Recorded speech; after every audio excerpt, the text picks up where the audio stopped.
Everyone, welcome to our January 9th, 2025 Code Enforcement Board meeting. Right, the meeting will now come to order. Okay. Let's see, may we have a roll call, Madam Secretary? Yes, ma'am. Mr. Gonzalez. Present. Ms. Marsh. Here. Ms. Roby. Mr. Harrington. Here.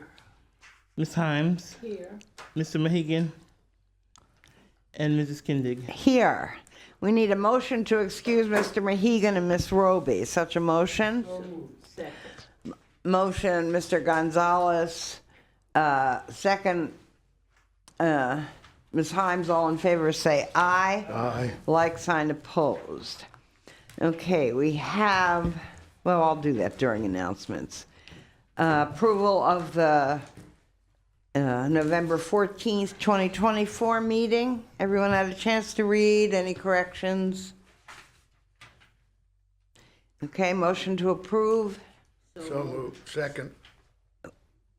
Motion, Ms. Himes, second, Mr. Harrington. All in favor say aye. Aye. Like sign opposed, motion carries. Anybody need to disclose any ex parte communication?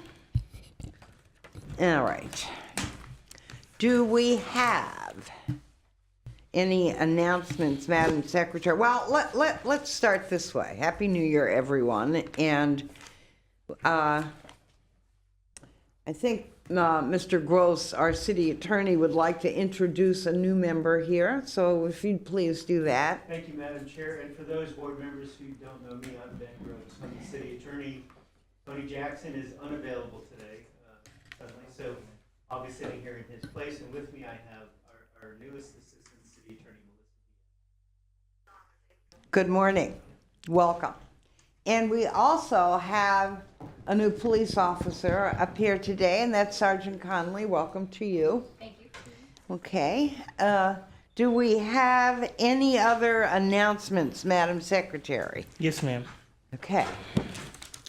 Oh, the first thing I'd like to do is we're going to correct the agenda date.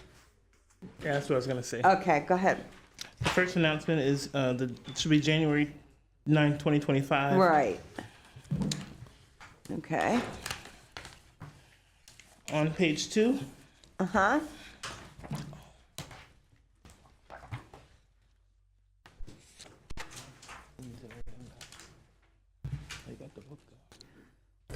On page 2, Yes. case 1 will be via Zoom. Okay. Page 4, case number 7, CEB 01-2419, 402 Auditorium Boulevard via Zoom. Okay. Case number 10, CEB 07-2497, 829 North Grandview Avenue via Zoom. Page 5, case number 11, CEB 04-2458, 826 Cannon Street via Zoom. Wow. Okay.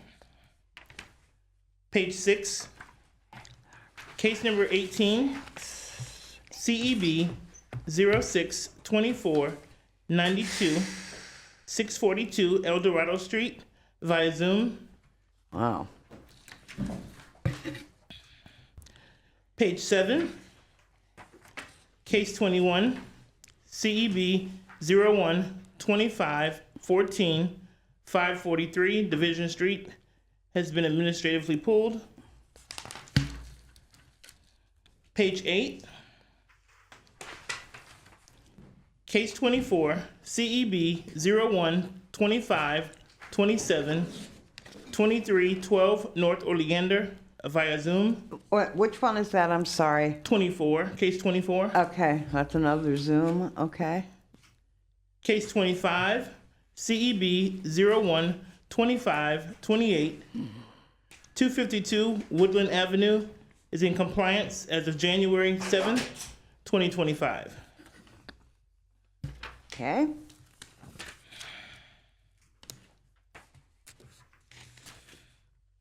Page 11,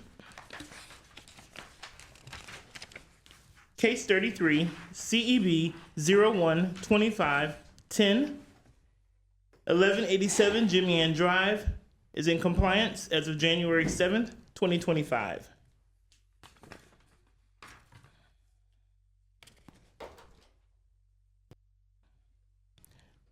Page 12, case 40, CEB 012518, 440 Alamander Street is in compliance as of January 8th, 2025.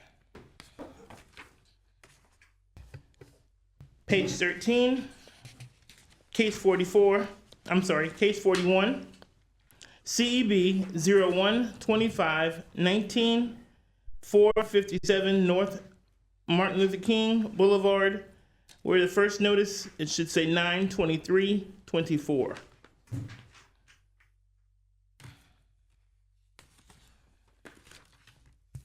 Should say 9/23. That's a correction where it says Yes, ma'am. first notified. Correct? Yes, ma'am. Okay. And that is my last announcement. All right. Thank you very much. We had 3 people out of 46 actually comply, and since November, how nice. Yeah. All right. Those are our announcements. Let's see. All right. Would our code officers please stand up and be sworn in?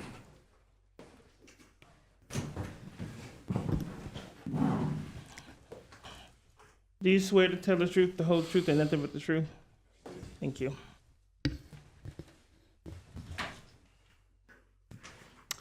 Okay. All right, everybody, here's our procedure. We will be calling cases by number and for the most part in order as they are listed on the agenda. If there are any attorneys present that need to be in court, we will hear those cases first. If there are any police officers, likewise, that need to get back on duty, we will also hear those cases first. When your case is called, please come forward and be sworn in. State your name and address for the record. If you are not the owner of the property, please state your relationship to the owner. Our proceedings are recorded, so please speak into the microphone. The board hears from code officers first, and then you will be given the opportunity to respond. Please direct all of your responses to our board. Witnesses may also testify following the same procedures. If we're not finished by 11, we'll take a very short break at 11. I'm hoping that we'll be done close to that, so move right along. All right, Mr. Sykes, was there something you wanted to do first, or that we needed to do first? Yes, excuse me. If we can have Inspector Atani and Inspector Jones have their cases heard first. Okay, please come forward. What case, let's hear what case number this is, please. Madam Chair, I have a question. Yes. Do we have a lien review? Yes, we do, but we're going to do this because there's a police issue with some of this, so we need to get this case done. All right, tell me what case number this is? We're going to start on page 3, case number 4, and it should be 549 South Keach Street.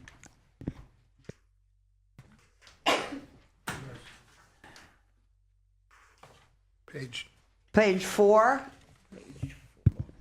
Page 3, page 3. What case case? number 4, Oh, case number 4. 549 South Keach. Okay, got it. Case number 4, CEB 09-24-157, Harold Wayne Benjamin, 549 South Keach Street.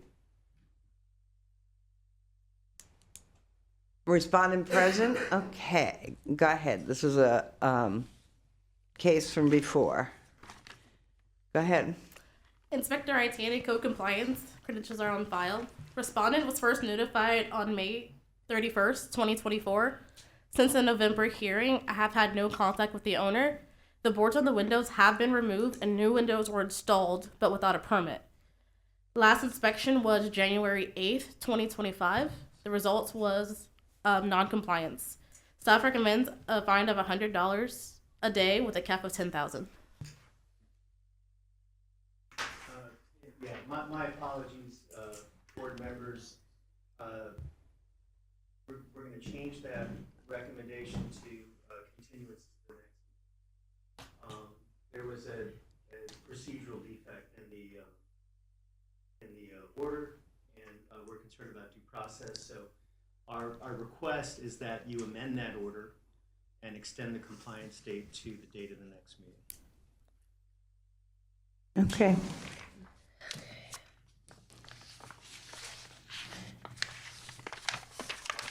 All right, so this is what the city's requesting at this point. Is that's good with you, right? Correct? Yes. Okay. Will when you bring the case back, are you going to include no permit for the windows in the, Well, that's going to be a new case. it'll be a brand new case? Yes. Okay.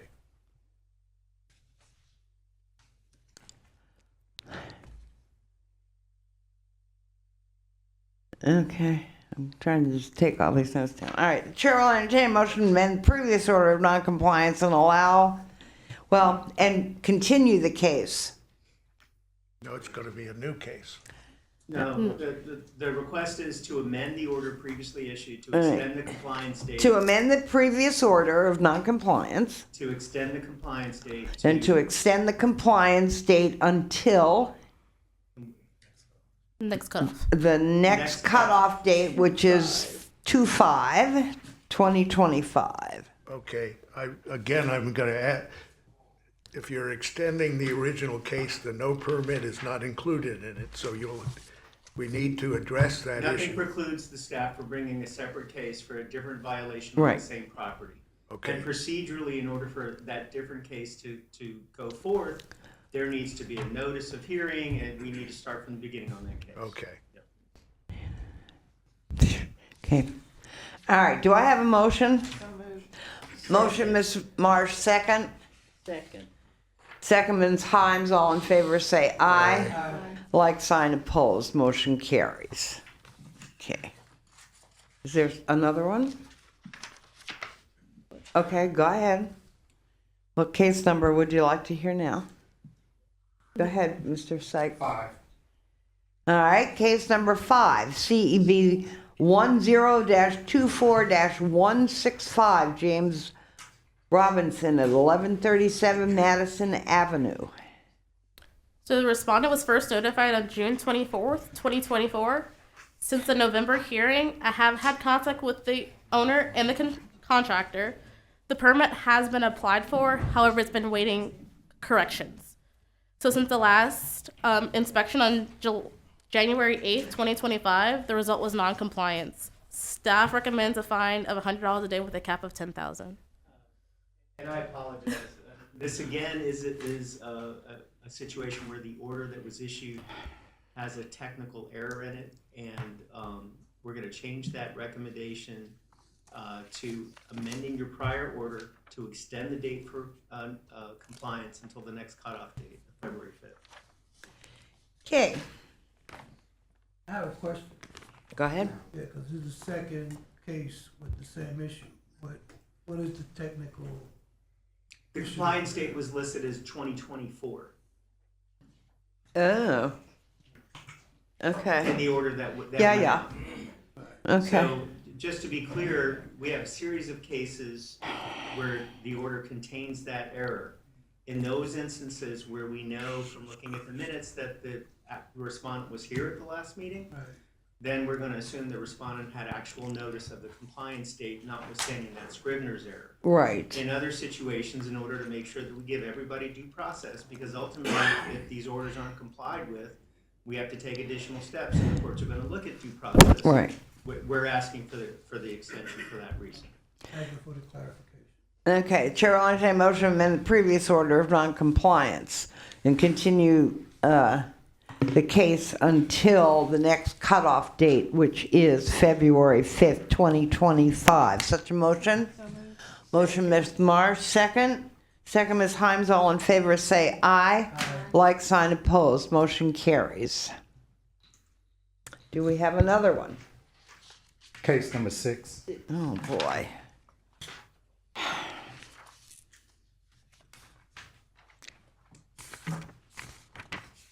Okay, No. case number 6? Yeah, no, page 3, Page- page 6. Case 6, page 3? Yes. Okay. Page 3, case 6. CEB 10-24-167. Beatrice Sims Estate, care of Crystal Key Brock at 873 Madison Avenue. Madam Chair and board members, this is going to be a same request as the last case. City's going to ask that you amend the prior order, extend the compliance deadline to the next cutoff date of February 5th, 2025. Stupid. Any questions?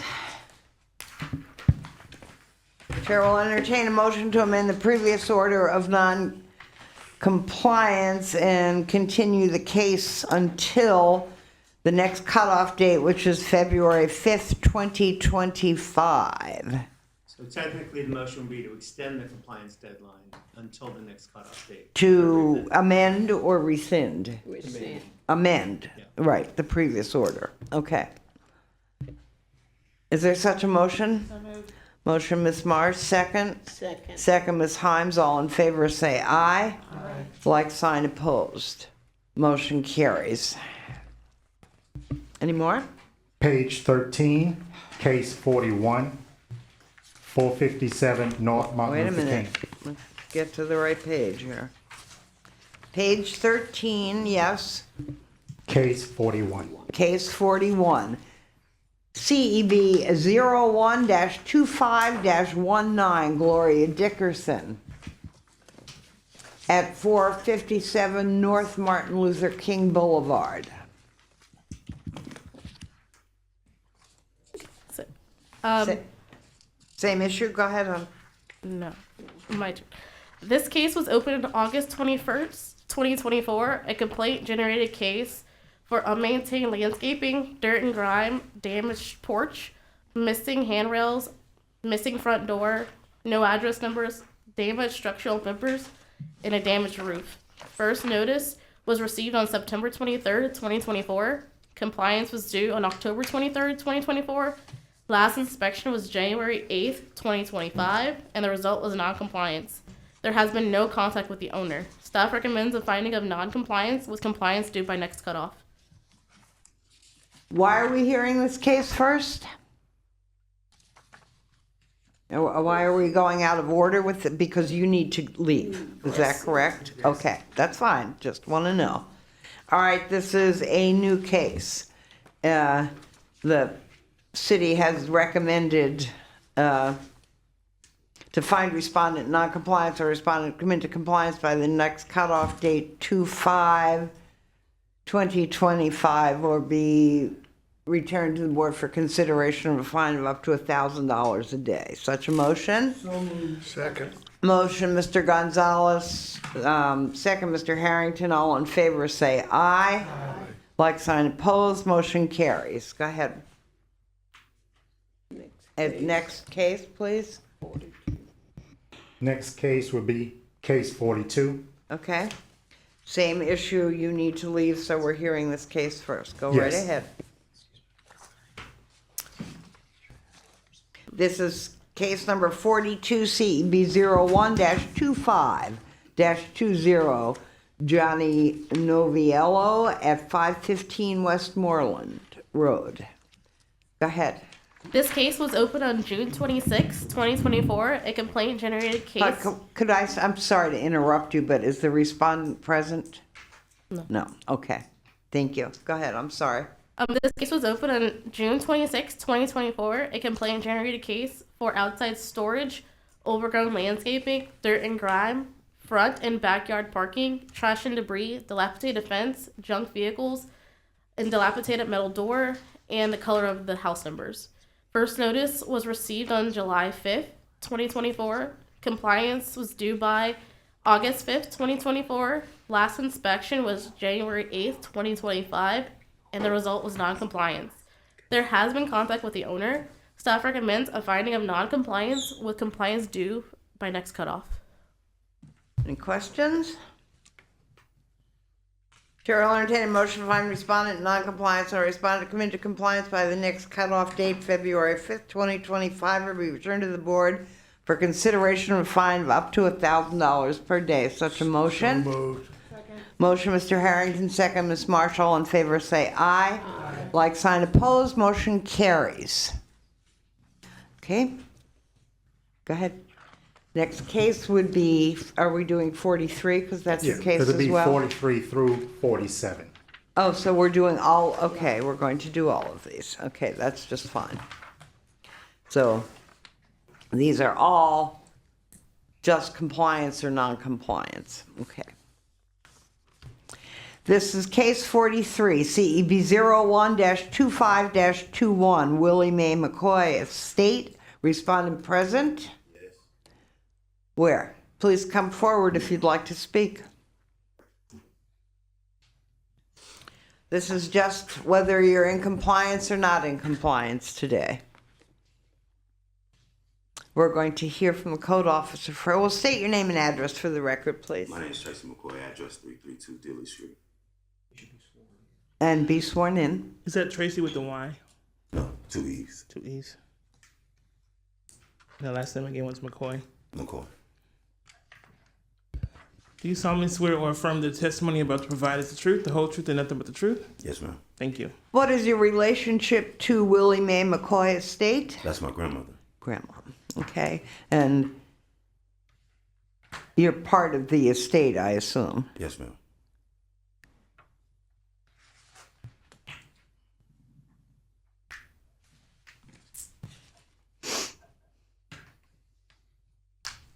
Actually, it's 3 of us. All three of you. It's 3 of us. Okay, that's fine. But you have permission to Yes, ma'am. speak for the Absolutely. estate. Okay. That's what we need to know. All right, go ahead. This case was opened on August 2nd, 2024. A complaint generated case for outside storage, dirt and grime, parking in the back and side yard, trash and debris, no house numbers, dilapidated roof, and boarded windows. Excuse me. Our agenda says it was open 10/14. That's when they were notified. It said, I'm reading, says first notified 10/14. All right. Yes, sir. First notified was received on October 14th, 2024. Okay. Compliance was due November 14th, 2024. Last inspection was January 8th, 2025, and the result was non-compliance. There has been contact with relatives of the owner. Staff recommends a finding of non-compliance with compliance due by next cutoff. Okay, do you think you'll be able to get that done? Oh, it absolutely doesn't look like that anymore. But Oh, yeah, okay, I asked good. for an extension to get it done. Okay, please. and just make sure you stay in contact with your code officer because I've she's contacted her a good, few times. terrific, because she's the Okay. one that will put you into compliance, and you won't have to come back if you're in compliance. Okay, that's Okay, fine. so Chair will entertain I'm sorry, Madam Chair, I want to make sure the respondent knows what the cutoff date is, because that's the been the cut. recommendation. Yeah, I'll put that as part of the motion. So the cutoff date would be February 5th, 2025. Okay. Well, Okay. could I get an actual new up to date list, because a lot of those pictures are mixed in. Oh, You know, a so new lot up-to-date of list of what? the things that actually need to be completed.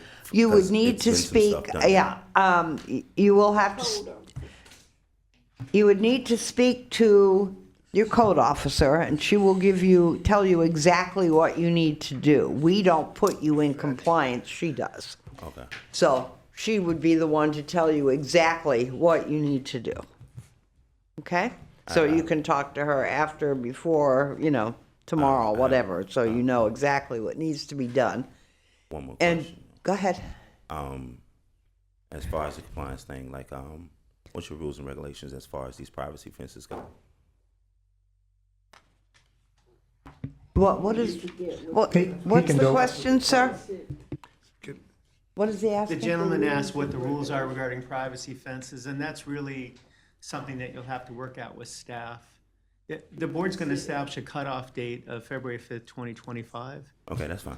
And no promises, but typically if there's good faith efforts made between now and then, even if you don't meet it, staff is usually pretty lenient with its recommendation Yeah, at that you know, meeting. the object of code is to get people into compliance. It's not to fine people or make their It's- lives miserable. It's just to get the house back in shape and on It's the just hard. market I or don't whatever it work needs here. to, you know. I so- travel and work, so it's hard for me to just keep coming back and forth. so But you may I have to it get a done. permit, but we don't write the rules, so Speak to her and someone else. you need to ask your code officer what you need to do to come into compliance. We do not put you into compliance as a board, Okay. okay? We hear the case, we'll hear your side, but that's kind of like where we are. We decide whether you should get more time or, you know, and if you're making a good faith effort very often, you get some time, but you have to be making a good faith effort, okay? Some, Denver? To I'm answer sorry, this Mr. question, Sykes. go downstairs to permits and licensing, Yes, sir. and they can explain fencing to you. Okay. Okay, good.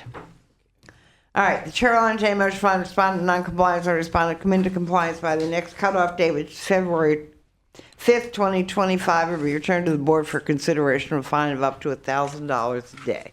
There's such a motion? Motion, Ms. Marsh, second, Ms. Himes, all in favor say aye. Like sign opposed, motion carries. All right, we're still, thank you. So you know, stay in touch and go downstairs like Mr. Sykes advised you to permits and licensing, okay? We can get it afterwards. All right, so we have 4 more cases we're going to hear from you, and they're all new, they are all compliance or non-compliance, that's it. So it's, we're not here to, normally before we do this whole section, I would tell you that we're not here to fine you today. We're just here to look at the pictures and see whether you're in compliance or not in compliance and decide that matter. We will then decide a time frame for you to come into compliance. And it's mostly got to do, we don't put you into compliance. So you will have to speak to your code officer to get put into compliance. All right, go ahead. This is case, I guess, our case 44, CB 01-25-23, James W. Lane Estate. Respondent present. Okay. Go ahead, Mr. Tani. This case was opened on September 24th, 2024. A field generated case for overgrown landscaping, dirt and grime, peeling paint, damaged fascia, and gutters. First notified was received on October 3rd, 2023. Compliance was due on November 3rd, 2023. Last inspection was January 8th, 2025, and the result was not compliant. Excuse me, again, my first notice here is says 10/3/24, not 23.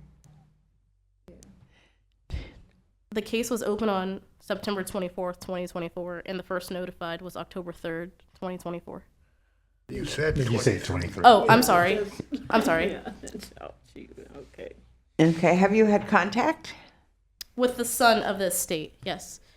So staff recommends a finding of non-compliance with compliance due by next cutoff.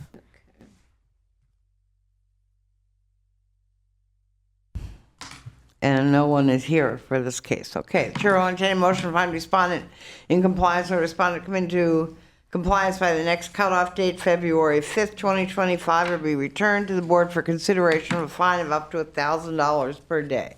Such a motion? So, Motion, second, Mr. Marsh, second, Mr. Harrington. All in favor, say aye. Like sign opposed, motion carries. All right, case number 45, CEB 01-25-24, James Lane Estate. Same, just a different case, but pertaining to the same person, the same estate, same, not the same address, however. How are these related? They're next door to each other. Next door, okay. Are they attached? No. No, they're just two separate houses. Okay, and you've had contact? With the son, yes, of the estate. Okay. Yes, are you, is anyone here for this case? Okay. Go ahead. This case was opened on September 24th, 2024. A field-generated case for overgrown landscaping, dirt and grime, peeling paint, damaged fascia and gutter, outside storage, and dilapidated fence. First notice was received on October 3rd, 2024. Compliance was due November 3rd, 2024. Last inspection was January 8th, 2025, and the result was non-compliance. There has been contact with the son of the estate. Staff recommends a finding of non-compliance with compliance due by next cutoff. Okay, the chair will entertain a motion on respondent in non-compliance or respondent to come into compliance by the next cutoff date or be returned to the, which is February 5th, 2025, or be returned to the board for consideration of a fine of up to $1,000 per day. Is there such a motion? So moved. Who is that? Mr. Gonzalez, a second. Mr. Harrington? Either, whatever. Okay, all in favor say aye. Aye. Like sign opposed, motion carries. Case number 46, CEB 01-25-25. Equity Trust Company, FBO IRA number 20179-730 at 453 Pleasant Street. And I have no idea what all those numbers are or what FBO means or IRA or anything. Can you explain any of that to me? No. No. Yeah, okay. That is the official legal name of the owner according to the property records. Okay, Whoever owned it put it in an IRA. That's what I that. guess, yeah, I mean, I guess, Which okay. is interesting that we have that listed. Right.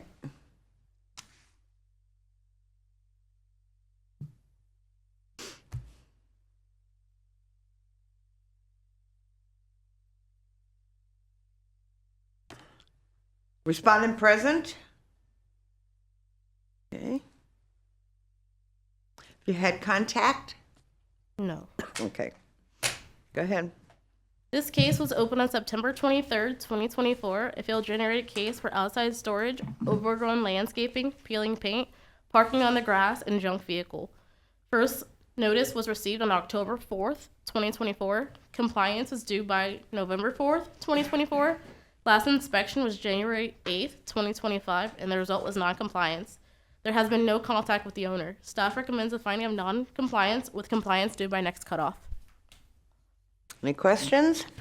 Chair will entertain a motion to find respondent in non-compliance and order respondent to come into compliance by the next cutoff date, which is February 5th, 2025, or be returned to the board for consideration of a fine of up to $1,000 a day. Is there such a motion?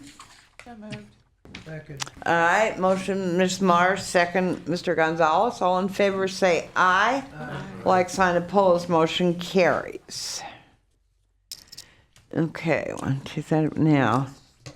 All right, so we're done with that page. We have one more case for you? Okay. Yes, ma'am.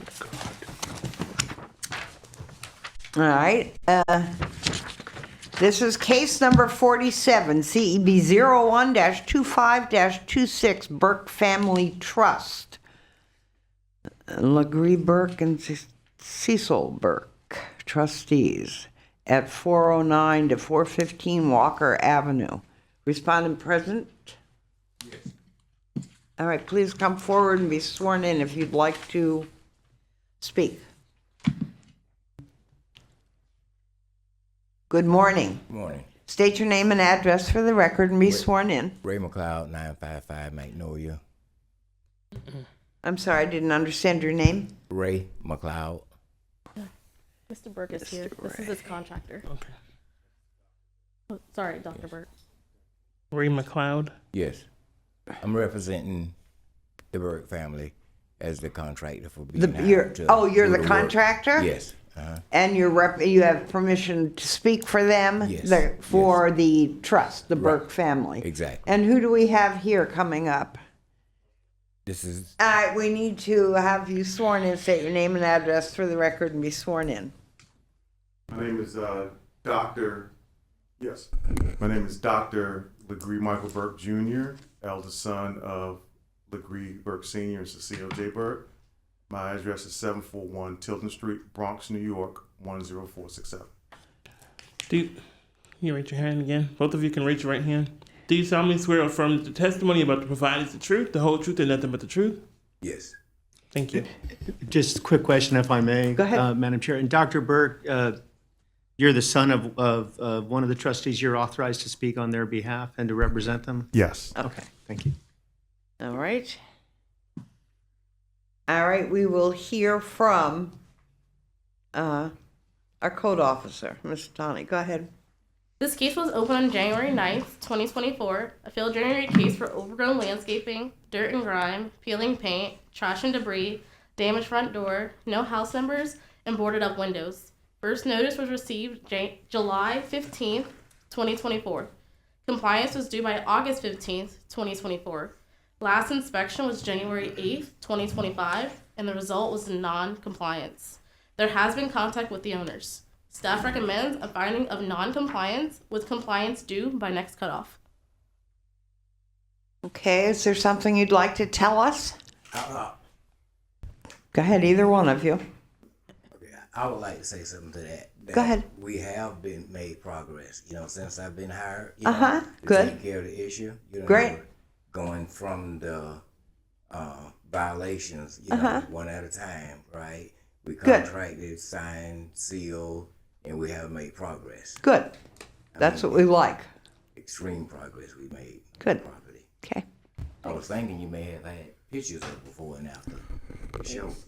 Actually, and I'm going to contract that. Let me ask a question. Was there any way that I could send the pictures that I've taken in addition to what I'm seeing here? Because I thought I heard initially that the case was open in January of 2024. which That's isn't what true. I heard that as That's well. not true, but that's another topic. It didn't say the case was well, yes, the case was open. It means they were looking at it. Right, but I'm I just saying, think but that's that's what not- that that's not- means. that's It not does not documentation mean you that I were have. notified. It says you weren't notified till July. Right, and again, so again, that's why I want to get clarification. Right. Because again, I'm a precise person, and I like detail. Yes. And I like precision. Yes, so that's that's what why it I'm should asking be. the question. So to that end, as I'm looking at pictures here, as I said, we started making improvements because I was doing it myself in as much as August of last year. So what I would like to do is I have probably about 100, 200 pictures of progression that I would like to send. So where do I send that to in order for my contractor to be able to present that and or the attorney? Go ahead. When was your last inspection for this? It was on January 8th. Of this, of 25? Yes, ma'am. Okay, and this is what it was? There's pictures. Okay. Those are Right. the recent pictures. Right. She I'm said going they to are say the that in a recent minute. Last inspection pictures. was January 8th, and it was still not in full compliance. Correct.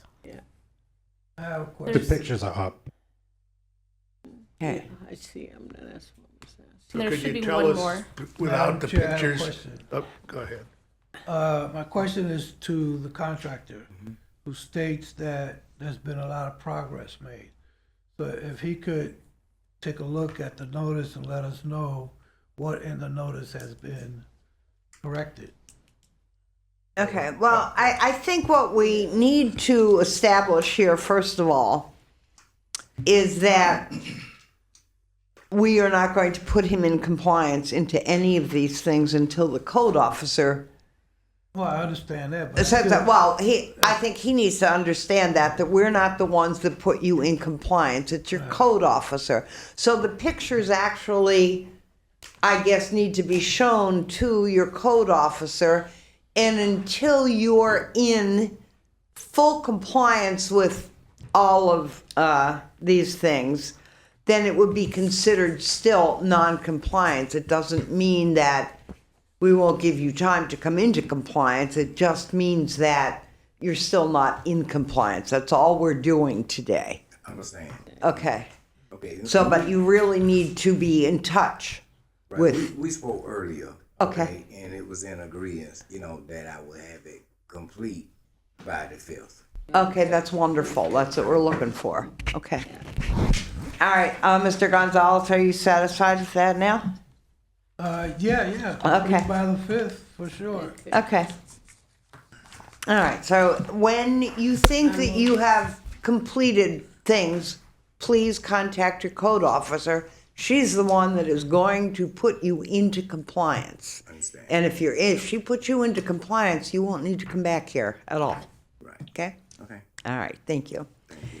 The chair will entertain a motion, no, we haven't ruled, but that's okay, you're fine. The chair will entertain a motion to find respondent in non-compliance or respondent to come into compliance by the next cutoff date, February 5th, 2025, or be returned to the board for consideration of a fine of up to $1,000 a day. Is there such a motion? So moved. Motion, Mr. Gonzalez, second, Ms. Marshall, all in favor, say aye. Aye. Like sign opposed. Okay, now, let me ask you all a question on the board. Do you want to just continue with these new cases, start from the beginning of the new cases? and Madam just- Chair, he has one. He has to go also. Excuse me, you have a case too you need to do. Okay, go ahead, go right ahead. This is going to be page 7, case number 22, 623 State Street. Hold on, let me get there. Page 7, 623 State Street. This is case number 22. This is an old case. Well, we're going back to old cases, I guess, okay? And this Madam is- Chair, this is one of those cases where the order that was issued contains the incorrect date, and out of a concern of due process, the recommendation is to amend that order by extending the compliance date to February 5th, 2025.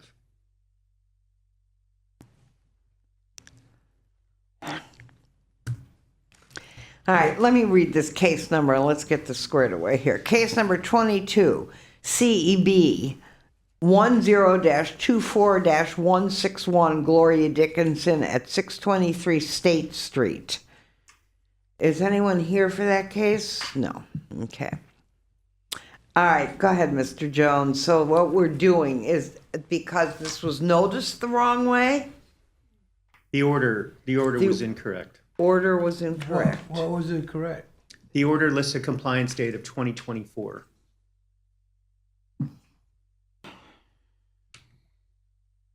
Of January 2024 instead of Oh, January 2025.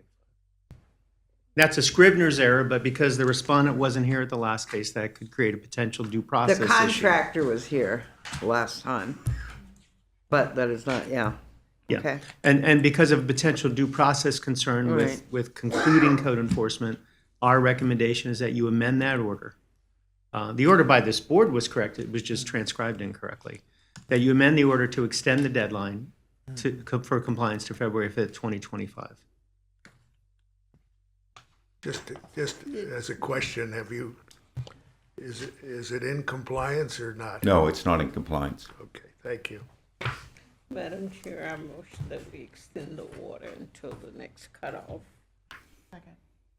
All right, we have a motion to amend the previous order and allow respondent until February 5th, 2025 to come into compliance or return to the board for consideration of a fine of up to $1,000 a day.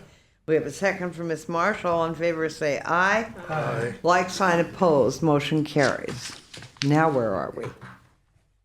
That's it, okay, so we've done that.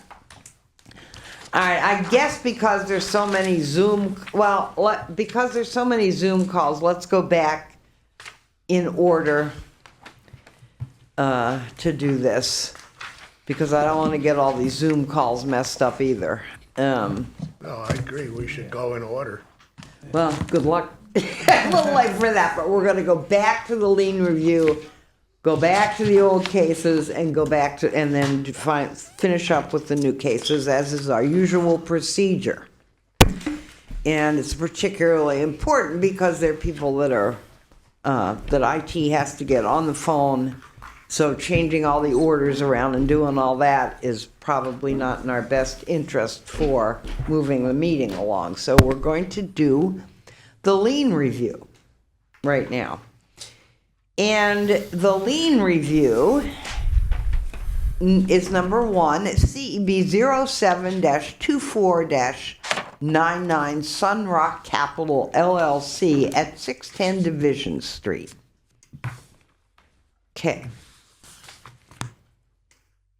Is anyone here for that? Good. Please state your name and address for the record and be sworn in. My name is Grant Barlow. I live at 15355 Gilligan Court in Winter Garden, Florida. Will you raise your right hand, sir? Do you swear or affirm that the testimony about to provide is the truth, the whole truth, and nothing but the truth? Yes, And how are you related to Sunrock Capital, sir? I'm an owner. You're an owner of that, so you have permission to speak for the LLC. Yes. Okay. All right. Why would you like your lien?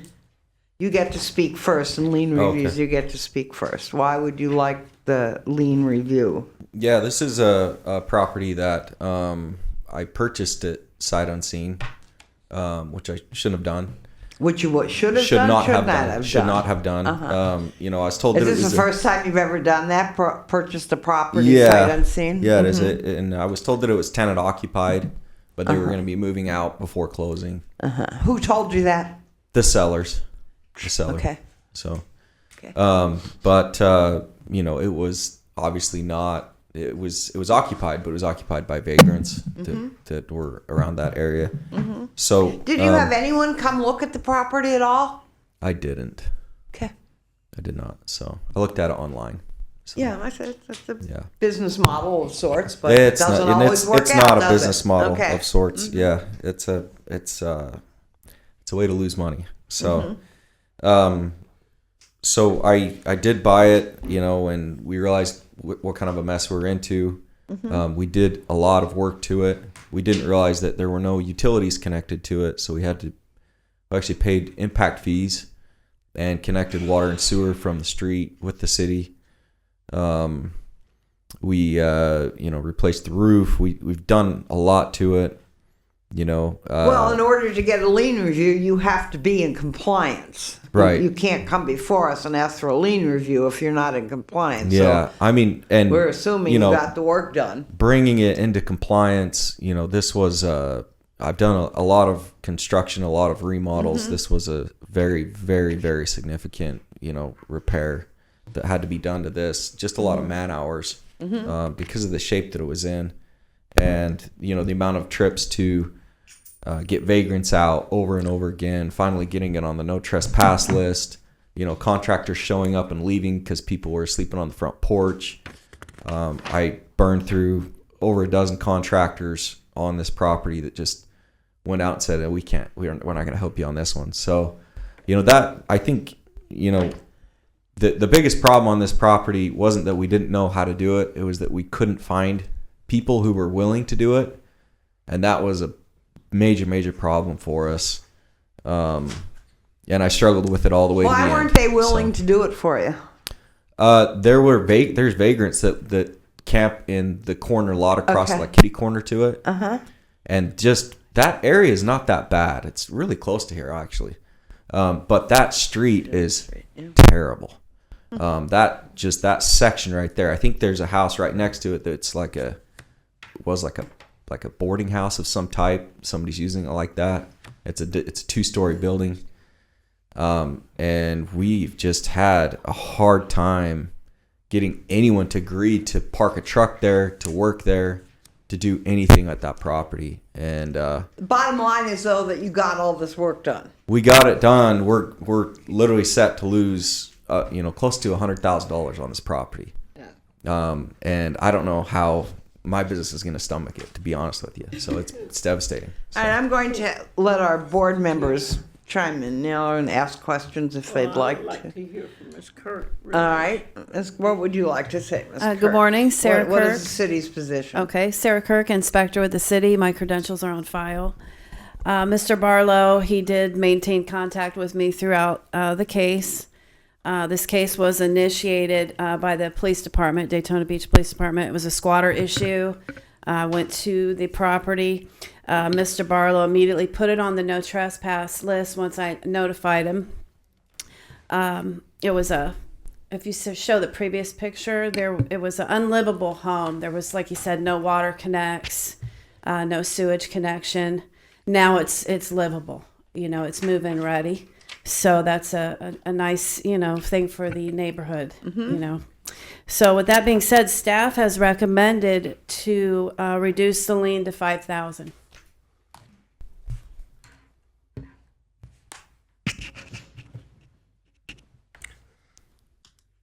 You, Now, this case started back in 11/21/23. That was first notification. When did you, all right, let's get the timeline of purchase. When did you buy the house, sir? Oh, let me go back. I can pull it Okay. up exactly.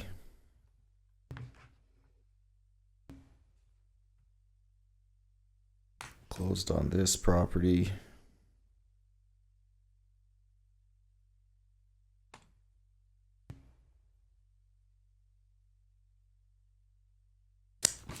Oh my God, that was in 20. In June of 22. All right, so that's all right. June of 22, I think. Yep. We have paperwork to prove that. And when were you notified by code? 11/21/23 was first notification. This was after we'd already kicked out multiple batches of squatters. So And from June of 22 to November of 23, what were you doing? Repeatedly kicking squatters out and meeting with contractors and trying to put a plan together and putting the financing together, to be honest with you, to complete this remodel. You know, we believed we were buying a tenant occupied home that would have been somewhat livable. So I'm sorry for, Yeah. your misinformation. Also, during that time, the permit for the installation of main water and main sewer was finalized on 11/30/23. So during that time period, that was also being done, and that Okay. permit was final. Okay. appreciate the fact that you fixed up a home and you're gonna make a substantial profit from that home. Substantial loss. Don't loss, Substantial loss. you paid $10 for the house? No, I paid $80,000 plus a $20,000 marketing fee to an agency that brought it to us. So I'm gonna lose a substantial amount of money, like Okay. upwards of 100,000. So Spent $100,000 for that without looking. yeah. I'd like to make a motion. I'm not finished. He's not, let him finish, and then I'll call on Anyway, you. appreciate that you've done a lot to the property, but to ask for zero reduction, sorry. The city has had to deal with this situation regardless of the problems you had. So I'm inclined to go along with the city's recommendation of 5,000, which is a substantial reduction That of was gonna be my $10,000. motion. Yeah. Yeah, any money that I put into this property is going to be a loan that I'll have to carry privately after a closing. Was that a motion that you made? That was Yeah, I just was saying- a recommendation Wait for. a minute. for a One month. person at a time. Are you finished with your Yeah, concluded? I'm Your just comments have commenting what my concluded. comments Mr. are. Gonzalez, what would you like to say? Well, I was ready to make a motion. Okay. And the Okay. motion is that, in the case of CEB 07-24-99, 610 Division Street, that we accept the city's recommendation of lowering, the debt to 5,000. All right. Second. There's a motion and from Mr. Gonzalez, second from Ms. Himes on the floor to impose a lien in the amount, to reduce the amount of lien to $5,000, subject to being paid within 30 days, or the fine will revert to the original amount. We have a motion and a second. I have one more question. We'll have some more discussion. Go ahead before we vote. Go right ahead, Ms. Marsh. What do you plan on doing with the property? Are you selling it or renting it out? I'm trying to sell it. I can't afford to rent it. So Any other discussion? All right, it's time for our vote. All in favor say aye. Aye. Like sign opposed. Motion carried. We've reduced it to $5,000, sir. thank you. All right, we are finished with our lien reviews. We will go to our old cases now, or as we call them, continued cases. Means that they have been found in non-compliance and we're moving to the next step.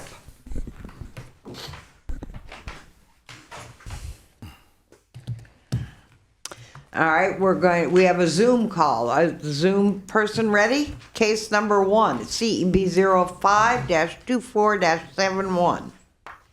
Gary George and Heidi Robinson from Cincinnati. Good morning. Are you there? Can you hear me now? Sound as usual. Well, I can't, we can't hear you. Can you hear us? Shake your head yes or no. Yes. Yes. I hear We you. can't hear you. So. 1 second, please. Okay. All right, Mr. Gonzalez is leaving at 10 o'clock. Okay, we still have a quorum. We can continue. Speech. I'm trying to see why it's not. I still can't hear.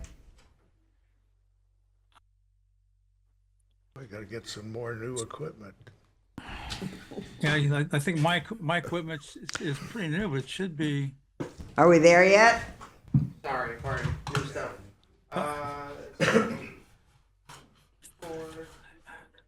Hello, testing 1 2 3. Testing 1 2 3. Still can't hear me, right? What's it doing?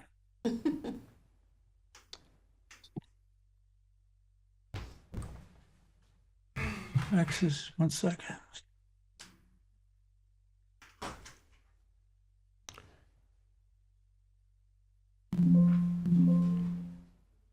Good morning. Good morning. There we go. I'm still- Okay. We're on. Can you hear me now? So, please. No, you're not on. Oh, we're not on? Can you turn it up a little? That's what I was trying to do. I don't know for whether some it's you reason or I'm- us. I have no idea. Mr. Gonzalez. Okay. I did. I noticed that he was not here, but we still have a quorum, so we. System. Yeah, it Just give me seems, one- I can hear now. Yeah. Can everyone hear? All right. Can you hear me fine? Yes, now, yes. Now we can. Okay. All right. Okay, good. All right, please state your name and address for the My name is record. Gary George Robinson. My address is 520 Poinsettia Road, Daytona Beach, Florida. I'm not sure what the zip code is down there. You're from Cincinnati, though, correct? Yes, ma'am. Okay. I am. That's where I'm at right now. Right. I'm up here at 77 degree temperature up here, so it's quite chilly. Wow, that doesn't make any sense to me, but okay. Will you raise your right Yeah, hand, sir? yeah. All right, be sworn in. Will you raise your right hand, sir? Do you swear? Yes, or, sir. Yes. Do you swear or Go ahead. affirm? Do you swear or affirm that the testimony you're about to provide is the truth, the whole truth, and nothing but the truth? Yes, ma'am. Thank you.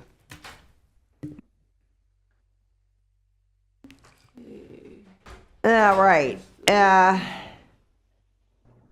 right, we'll hear from our code officer, Mr. Wiggins. Inspector Curtis Wiggins, Code Compliance, Good morning. credentials on file. Good morning. Respondent was first notified of violation December the 5th, 2023. Since the November hearing, no progress was made. I've had contact with the owner, and the last inspection was January the 7th, 2025. Staff recommends a fine of $100 a day to a cap of $10,000.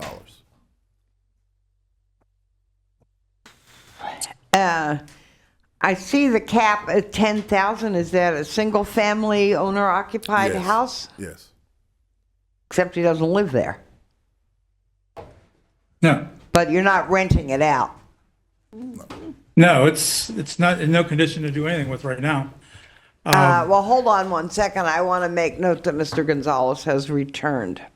Okay, go ahead. What would you like to tell us? Well, I disagree with the no progress has been made. I've been working down in Miami at Canal, well, basically it's off of Lake Okeechobee at the USDA sugarcane research facility for the last 4 or 5 weeks. And I just came back to Cincinnati on last Friday. I left the site at. I'm not quite sure how this relates to your house being in compliance or non-compliance. Well, what Inspector Wiggins said was that there's no progress has been made, Okay. and I disagree with that. Well, you may because I have- disagree with that, but did you call him and discuss that with him, or did you ask him to go over and inspect the property? I did not ask him to go over and inspect the property. Okay, that's He the only inspected it on way the- you can get into compliance, sir. But he stated that he inspected it on the 7th, which was 2 days ago. Yes. Do you have a permit for the work? I have permits. Yes, I do.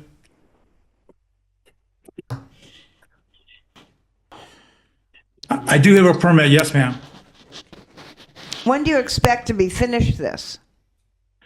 As I've been working on this myself because it But similar you're not to the there. previous. How do you work on it yourself?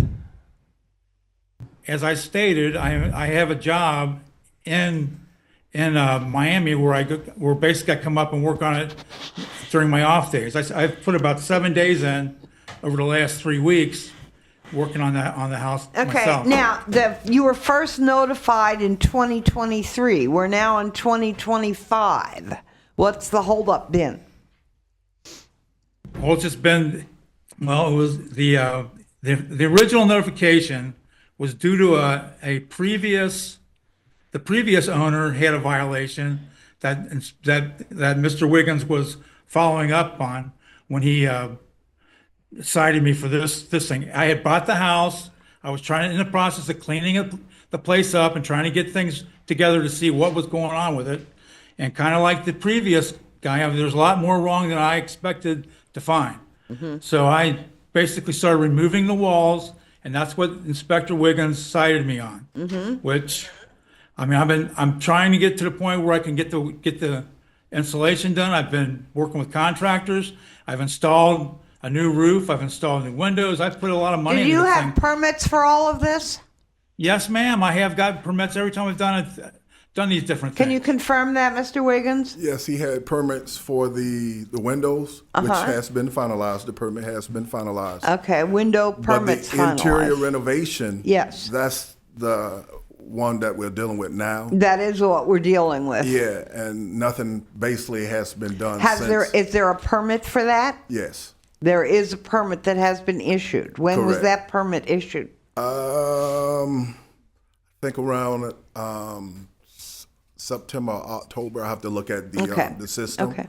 But again, like I said, the last inspection that was done by the building department was like in November, and it did not pass. He could not pass What anything. didn't pass? The interior inspection that he wanted to have done, Okay. and nothing was able to pass at that point, according Was to it the the building work, department. was it the work he was doing that did Correct. not pass? Yes, the work.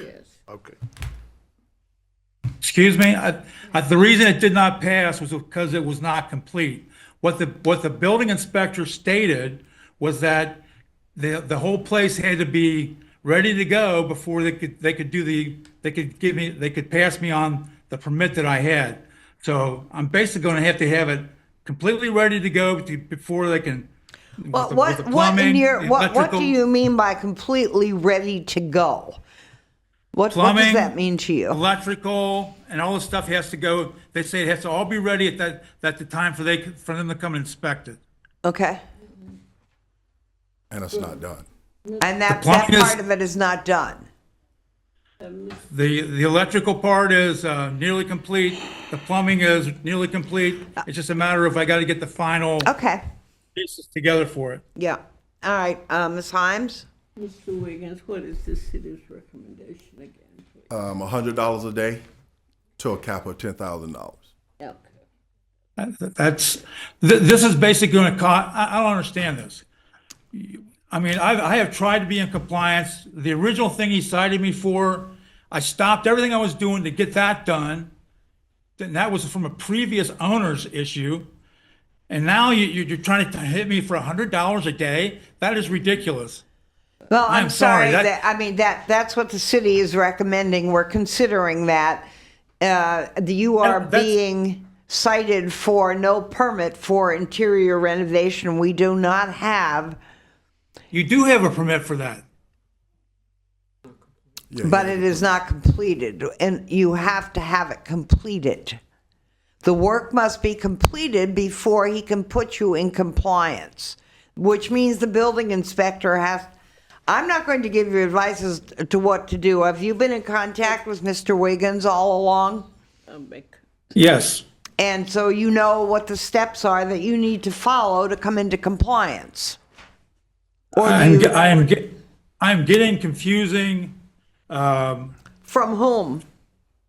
from the building department, from Mr. Wiggins. I'm getting conflicting things as I've been going through this process. But I mean, I'm trying. It's my goal to make this a livable house for my family, and a place for us to enjoy our time off and stuff. And it's just because this has become a nightmare. To be honest about it, because it just seems like all I'm doing is fighting everybody. I don't understand this. Madam Chair, All I'm trying to do is get a house a position where it can be basically occupied, and it just feels like all I hear is, "Oh, we want to find you for this and for that." Let me ask you one more question. When will you have the work completed? Or I'm working on it. I really no, don't know. that's not. I mean, when is a specific. I don't need a. I mean, it doesn't. I don't need date, time, and hour, but I would like an idea of when you think you're going to have this work done. You can't just say, "Well, I'll get it done when I get it done." If you're talking about when is the interior going to be completed? When what will you have on this? will the Okay. house be completed? Yes. I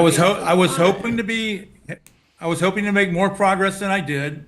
It's not going as fast as I would like it to. I would say that I'm still, like I told Inspector Wiggins before, I don't think I'll be done by this time. I actually told you, the board, the same thing. It's very difficult for me to get my stuff done out of here. But you start putting fines on me, all you're going to do is slow me down even more because you're going to remove what money I have to work with. This is what is very confusing to me. Madam Chair, a motion that we accept the city's recommendation. Second.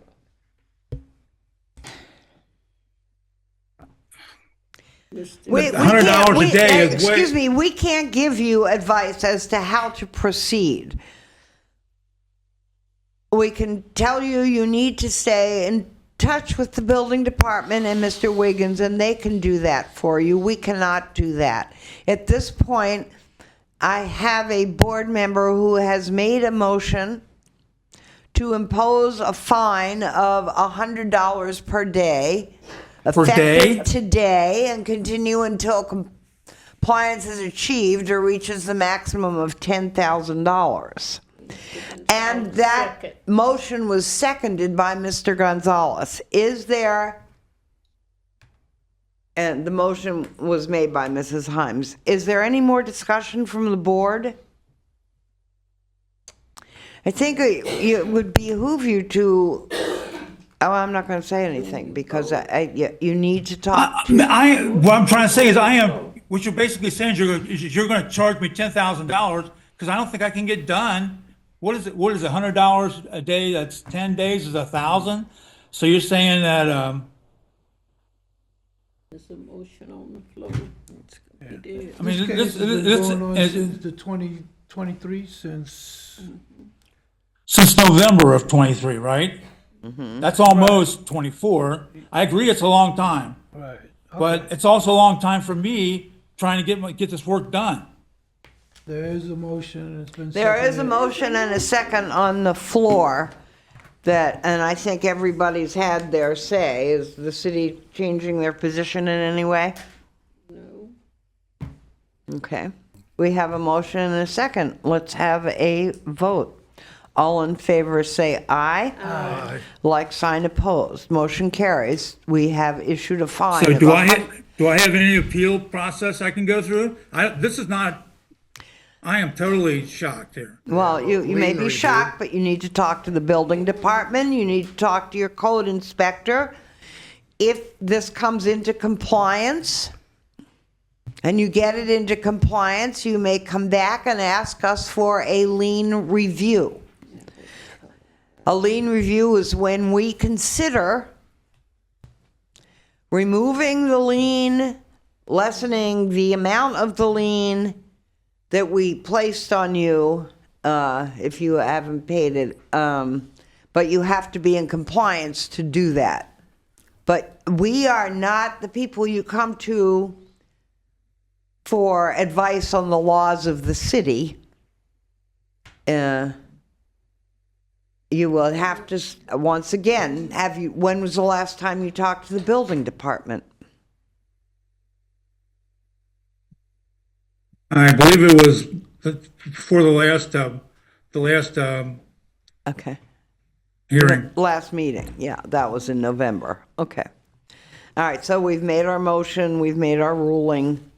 This case is finished, and we're going to move on. Mr. Robinson did ask about appeals, and he has a Go right ahead. to appeal this to the circuit court. If you Yes, choose. that's true. You can appeal to a circuit court. Or you can try to work things out with your inspector and demonstrate that this project is ultimately going to be done, and that you have a timeline that he can look to, and that can be taken into consideration later on.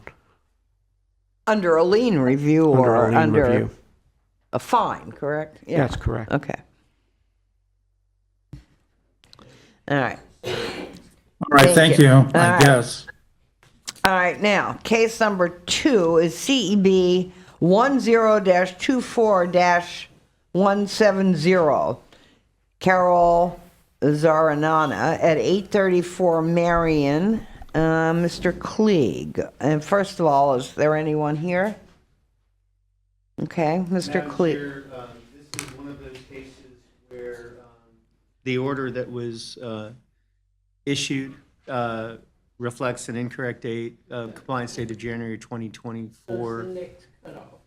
Right, so our recommendation is that you amend that order, extend the compliance deadline to February 5th, 2025. Is that satisfactory? What's that? This is what the city feels they need to do at this point. Okay. Chair will entertain a motion to amend the previous order of noncompliance and extend the date until February 5th, 2025 to come into compliance or be returned to a subsequent meeting for consideration of a fine of up to $1,000 per day. Is there such a motion? So moved. Second. Motion, Ms. Marsh, second, Mr. Gonzalez. All in favor say aye. Aye. Like sign opposed. Motion carries. Boy, oh boy. All right, we are now on case number 3. CB 09-24-151, John Alexander and Geneva Joe at 628 South Seagrave. Respondent present? Yes, no, maybe? No. No, okay. So no show of you. Good morning. Good morning. Mariah Quinn, inspector with the City of Daytona Beach. The respondent was first notified December 14th, 2023. Since the last hearing, no progress has been made, and there has been no contact. Staff recommends an imposition of a fine of $100 a day with a cap of $15,000. Yeah, we didn't have a chance. For my apologies, Madam Chair. This is another case in which the order transcribed was incorrect. We're going to change our recommendation so that the recommendation is to amend the prior order, extend the date of compliance to next cutoff date. Wow. Okay. Are there any cases that we can hear? Yes. Ah, good. I'm glad to hear that. And you need to hear these cases in order to. Yes, I know extend- we to do. extend the I know we do, but it's just kind of something that I don't know whether it should have been taken care of administratively or not. But I guess you're right. We have to hear them Okay, since next they're on page our says agenda. Chair will entertain a motion to amend the previous order of noncompliance and allow a respondent to continue the case until, well, the city to continue the case until February 5th, 2025 to come into compliance and be returned to a subsequent meeting for consideration, fine of up to $1,000 a day. Is there such a motion? So moved. Oh, that was Mr. Gonzalez. Is there a second? Second, Ms. Marsh. All in favor, say aye. Aye. Like sign opposed. Motion carries. All right, so we did case 4, 5, 6. Case 7 is a Zoom call.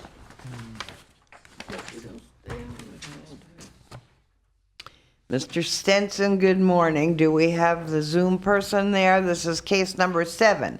CEB 01-24-19, Nicole McErlin and Miguel Pagan from New Jersey. Good morning.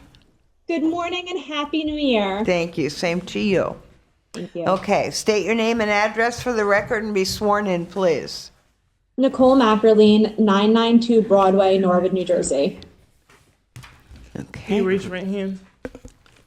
Do you solemnly swear or affirm the testimony about to provide the truth, the whole truth, and nothing but the truth? I do. Thank you. Okay, Madam we'll Chair, hear from. Yeah, if Go I ahead. can, I know this is a little bit out of procedure, but I do want to ask the respondent a question Go ahead. or two. Ma'am, were you in attendance at the last Yes. hearing on this case? Yes, sir. And you were present by Zoom when the board issued its order requiring compliance? Yes, sir. Okay, thank you. Okay. All right, Mr. Stenson, what would you like to tell us? Good morning, John Stinson, Code Inspector with the city. Qualifications are on file. This respondent was first notified on 7 August 2023. I have been in constant contact with this property owner. There have been a few setbacks. Like I said, the case was open since August 23. There were insurance company delays, along with 2 hurricanes. There has been contact. The property is not occupied. There has been progress. Permits for the property were issued on November 18th, 2024. The windows are in the process of being replaced, and the city's recommending to amend this case to the February cutoff. Okay, this is getting to be long and drawn out, and I realize that you have had real insurance. We all realize that why we have given you so much time is because we realize you have had a good deal of problem with the insurance company. I did have a question. Have any more funds been released to you? Yes, based on some additional progress, we did have some more funds released, and they have been earmarked for the exterior contractor. That permit was also granted. So I did put in the permit for the vinyl siding, the soffit, and the gutters. I did get the color approved by the restoration department. The siding has been ordered. It has not arrived yet. It comes in from Canada. I touched base with my contractor earlier this week. Originally, and it's what I told the board in December, they were hoping to do the installation mid to end January. The vinyl siding has not arrived yet, and he told me that once it arrives, he'll put me back on the calendar. Right now, it's looking like it's going to be mid-February, because it has not actually arrived. I get But the permits are granted and it's paid for. Okay, that's good. So there's some progress. At one point, I think at the last meeting, your husband was going to come down. Did he ever come down to work on the house? Was that something that was going to happen, or was that before? I may have. No. Well, he actually has gone down a couple times. He was back down in December. You can see from the photos that additional work was done actually by him. We did fix all of the issues with the front porch. All of the windows have been installed and the front door has been installed. I just haven't put in for an inspection because we're doing the additional work, but every door and window that I put in for a permit is installed. Okay. And the front porch was fixed. We fixed the issues with the porch. It's all been painted, even though the posts are going to be capped in the vinyl when the exterior contractor comes, but all that work was done by my husband. So he did come down for that. Good. What is your recommendation, Mr. Sensen? We'd like to amend this case to the February cutoff. Do I have comments from the board? Is there a reason we couldn't amend it to the March cutoff? I mean, it doesn't, We can. I mean. There's no problem with that. The work is being done, the stuff is ordered. It takes is. forever to get everything in here. You would have put that in a motion. So I will make a motion to amend your recommendation. To amend the previous order and amend it to, the date would be March 5th. Second. To come into compliance or be returned to a subsequent meeting for consideration of a fine of up to $1,000 per day. They have faithfully come to every single meeting by Zoom or otherwise. They stay in touch with Mr. Stenson, so I know that there were huge insurance issues with this, but there has been progress. Yes. So, okay. And good progress, not just a little bit here and a little bit there. And now you do have the funds to finish the work. I Is do that have correct? the funds to finish the vinyl Okay. siding, the soffit, and the gutters. There are even more funds that will be released once that exterior work is done. What I believe, will those funds be for?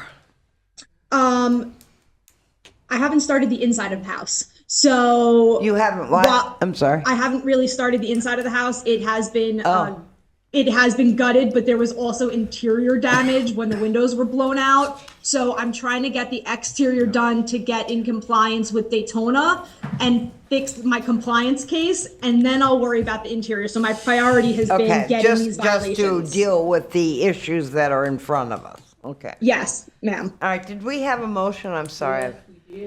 Who made the motion? I did. Mr. Harrington made the motion, Ms. Himes the second. All in favor to extend this till the 5th of March? To amend it till the 5th of March. All in favor say aye. Aye. Like sign opposed. Motion carries. Okay. Thank you.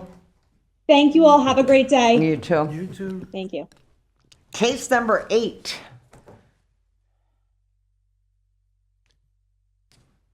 Wait a minute.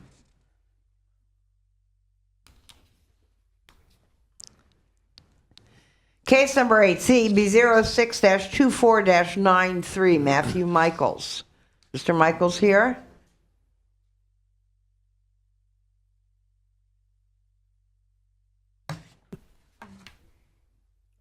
No? Okay. All right, go ahead. Madam Chair, this is another one of those where the order, Okay. by virtue of a Scrivener's error, provided a 2024 compliance date. Staff's recommendation is to amend that order and extend compliance until the next cutoff date. All right, Chair will entertain a motion to amend the previous order of noncompliance and allow respondent to continue until February 5th, 2025, to come into compliance and be returned to a subsequent meeting. So move. All right. Motion from Ms. Himes, second. Second. Second from Ms. Marsh. All in favor say aye. Aye. Like sign opposed. Motion carries. I have a question for the attorney about Go ahead. these cases. Go right ahead, sir. So, actually, you're talking about a technicality in the dates. Is that correct? Actually, what we're talking Due about, process. depending upon the context, is Right. the due process rights of the applicant.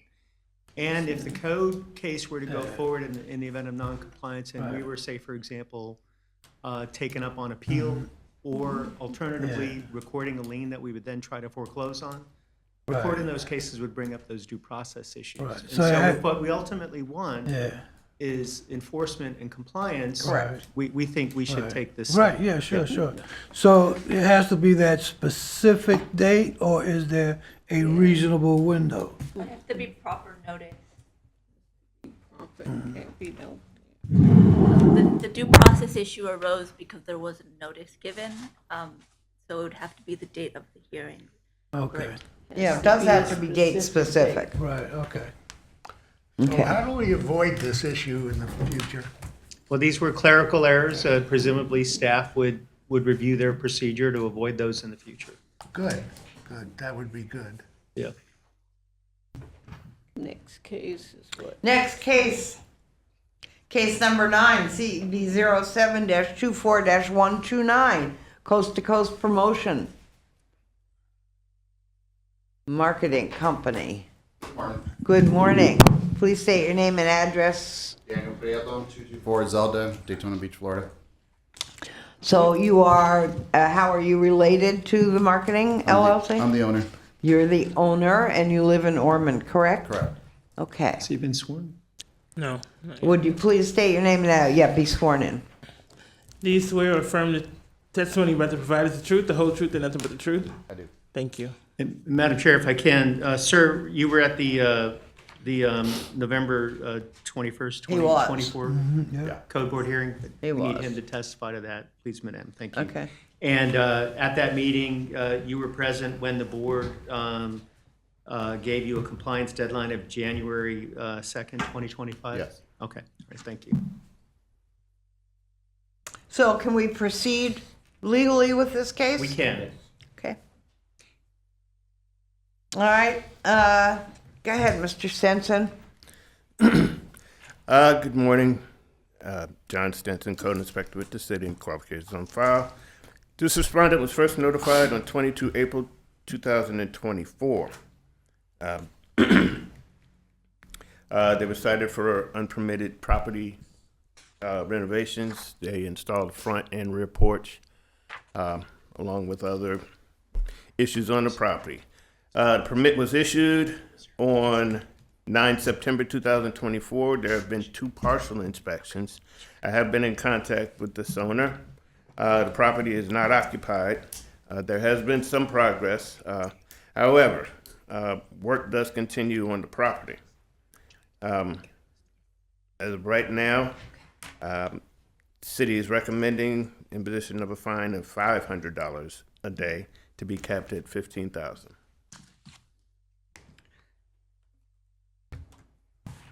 $500 a day is that delivering a message? What is the message? Well, it looks like it. Finish it. I need to ask a question. Unpermitted property renovations. Do we have all the permits in place yet, Mr. Stenson? The permits are active, yes. So all the permits that are needed are active, That's correct. but they are not completed. They are not completed. The city would like to make a correction on that. What? I'd like to go ahead and amend this case one last time to the February cutoff. Let me ask you a question. There was something about a survey. Did they need a survey for anything? Yeah, I had to get surveyed to get plans.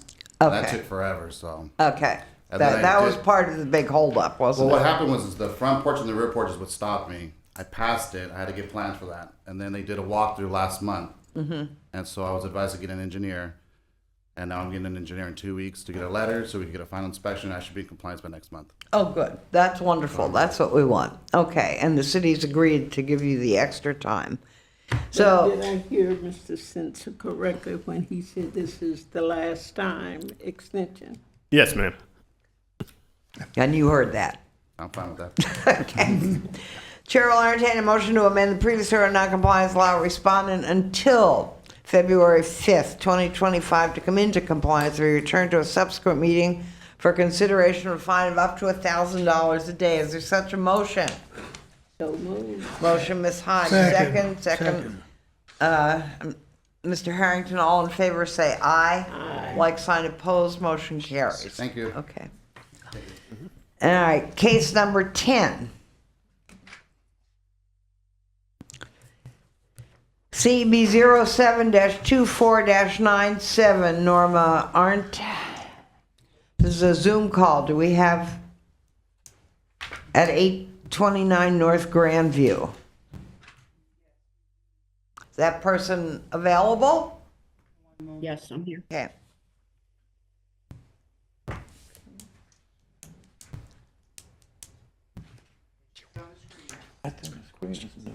Good morning. Good morning. Please state your name and address for the record and be sworn in. The Florida address?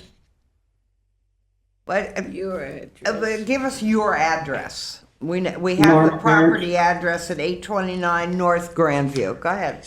Okay. Norma Arndt, 11415 Hosford Road, Chardon, Ohio. Okay. Be sworn in, please. Will you raise your right hand? Do you solemnly swear or affirm that the testimony about the provided is the truth, the whole truth, and nothing but the truth? Yes. Thank you. All right, we're going to hear from Mr. Stenson, and then we'll let you speak if you need to. Excuse me. Yeah. I'm sorry. So, yeah, go ahead. Ms. Diaz has some questions for the Okay.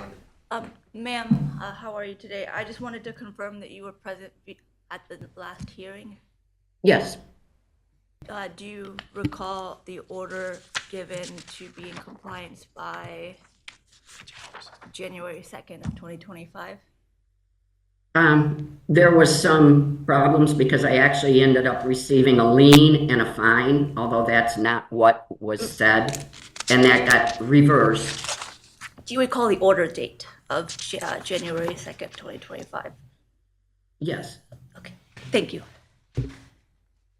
So just for the benefit of the board, after Yes, the please. hearing, an order was erroneously issued imposing a fine. That order was withdrawn. However, you did issue an order. The respondent was here at the prior meeting.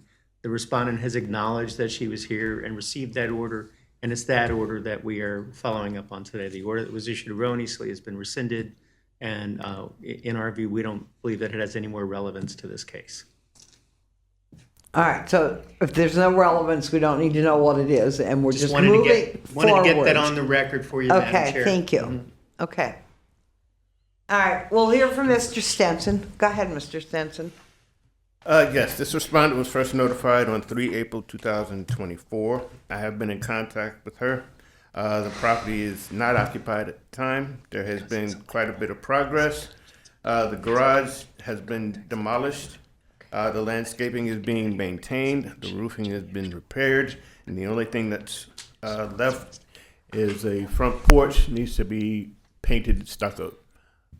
City is recommending to amend this to the February cutoff.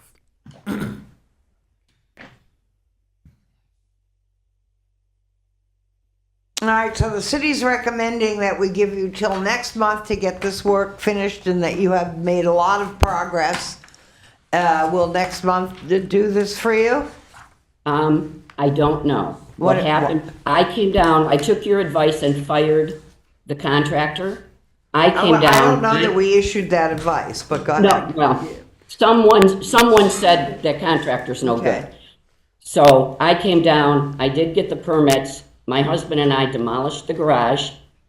I have scraped and redone everything. The only thing that I know left to do is repainting the ceiling. I scraped it. There's no peeling paint. I scraped for 2.5 days, but I couldn't repaint because that's damage from the roof leak. Jared Biley from Florida 5-Star Roofing is under contract. Monday the 6th, just a couple days ago, the insurance adjuster came to view the roof and the damage that's done to the ceiling and the damage that's done to the ceilings inside. They said that it's normally 7 to 10 days, but because of Hurricane Milton, which is this new damage to the roof, it may take 2 weeks before they come back. Then I already have this roofer under contract. As soon as that's done, they said their turnaround time is about 1.5 to 2 weeks to get the roof done. So we're looking at somewhere between 3.5 and 6.5 weeks, depending on how they do that. And that's, there's nothing I can do. I cannot do the roof myself. I But we understand. have the Okay, contract. that's understandable. Mr. Stenson, you said that the only thing that needed to be done was the painting of the front porch. Is that correct? That's correct. Does the roof need to be done before the painting's done? That would be It's up the to the owner. ceiling. It's the Well, there is ceiling. damaged roof on there. Yeah. But it's not, the porch has been painted. The porch has been completely repainted. You look, there's no peeling paint anywhere except if you look up under into the ceiling of the porch. I scraped all of that. I see that, yeah. And that's going to be, they have to replace it because that's water damage. Yeah. And I wasn't allowed to repaint that because the Okay. insurance adjuster had to see, but I scraped it all, so there's no peeling bits. Okay. But We appreciate that you're making progress on this. they're gonna So- replace that, so, or Okay. repaint it, or whatever they have to do. All right, so your recommendation, Mr. Stenson, is what? We'd like to recommend to amend this case to the March cutoff. March cutoff. Yes. Okay. Thank you. All right. The city's made a recommendation to amend the previous order of noncompliance and allow respondent until March 5th, 2025 to come into compliance or be returned to the board for subsequent meeting. Second. To determine a fine of up to $1,000 a day. All right, we have a motion from Ms. Himes, a second from Ms. Marsh. All in favor, say aye. Aye. Like sign opposed. Okay, we've given you now till March 5th to get this done, and thank you for making the progress.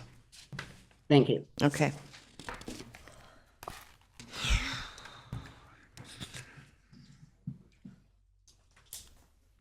All right, now, we have another Zoom call, case number 11, CEB 04-24-58, Leroy and Anthony Gadsden. This is another Zoom call. Good morning.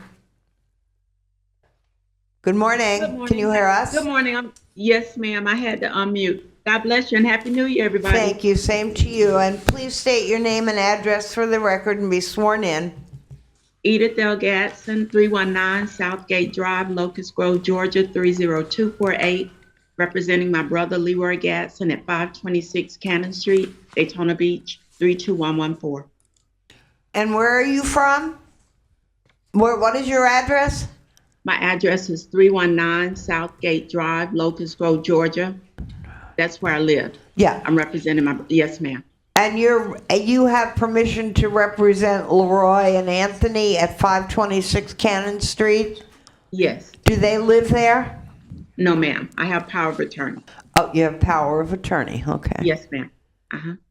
Okay. All right, we're going to hear from Mr. Garcia. Good morning. Before that, Madam Chair, she needs to be sworn in. Oh, yes, please be sworn in. Sorry. Do you solemnly swear or affirm that the testimony about to provide is the truth, the whole truth, and nothing but the truth? Yes. Thank you. Good morning, Inspector Garcia, credentials Good on file morning. with the city. The respondent was first notified of all violations on September 1st, 2023, since the last hearing. I spoke to Ms. Gadsden yesterday, January 8, 2025. The property is not occupied.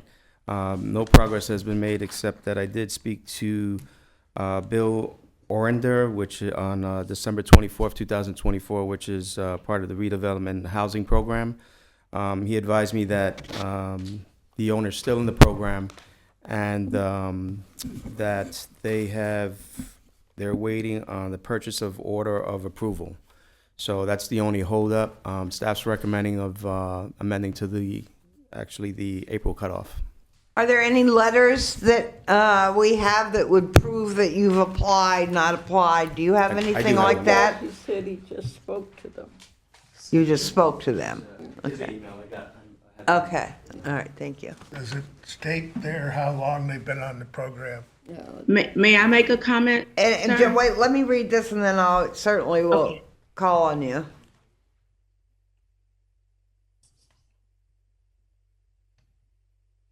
Okay, thank you. That's what I'll just read Chair. this. At the current moment, I am awaiting a purchase order approval to begin roofing on 526 Cannon. Leroy Gadsden is still active on our rehab list for home rehab, but still has a bit of a wait. Madam Chair, if you Yes, could, if you sir. could just read in who the memo is from and the date, so Okay. that if the respondent ever wanted to Yes. have a copy of All that or right, know what this it was, is identify it. from William Orender. Who is Mr. Orender, is Redevelopment and Neighborhood Services of Daytona Beach, to Mr. Daniel Garcia, and the date is December 24th, 2024, so that's been read into the record. Thank you. So, Okay, go so, ahead. Madam Chair, Okay. this essentially means that it's on the city's Right, rehab program. Correct. watch now, and we're Right. having to wait on a purchase order. Well, what does that mean? It's on the city's list, are they? The city has a number of Okay. grantees that it has in this program, and they're in a queue. Okay, And and we I'm also work asking with a you, number- where are they in the queue, and how many people a year do they? About 200. Because if there's a waiting She's about list, of- correct. Yeah. there's 200 people and they're in a queue, and, okay, thank you. Now, what we've been doing with these cases, because there are so many people in the queue, is not bringing them back every month. We've been giving them 6 months, maybe things will catch up just to, so we keep up with the case. Because these people don't need to come back every month and tell us the same story, and the city doesn't need to tell us the same story. Correct, which is why I'm now asking for the April cutoff. April cutoff. Yes, ma'am.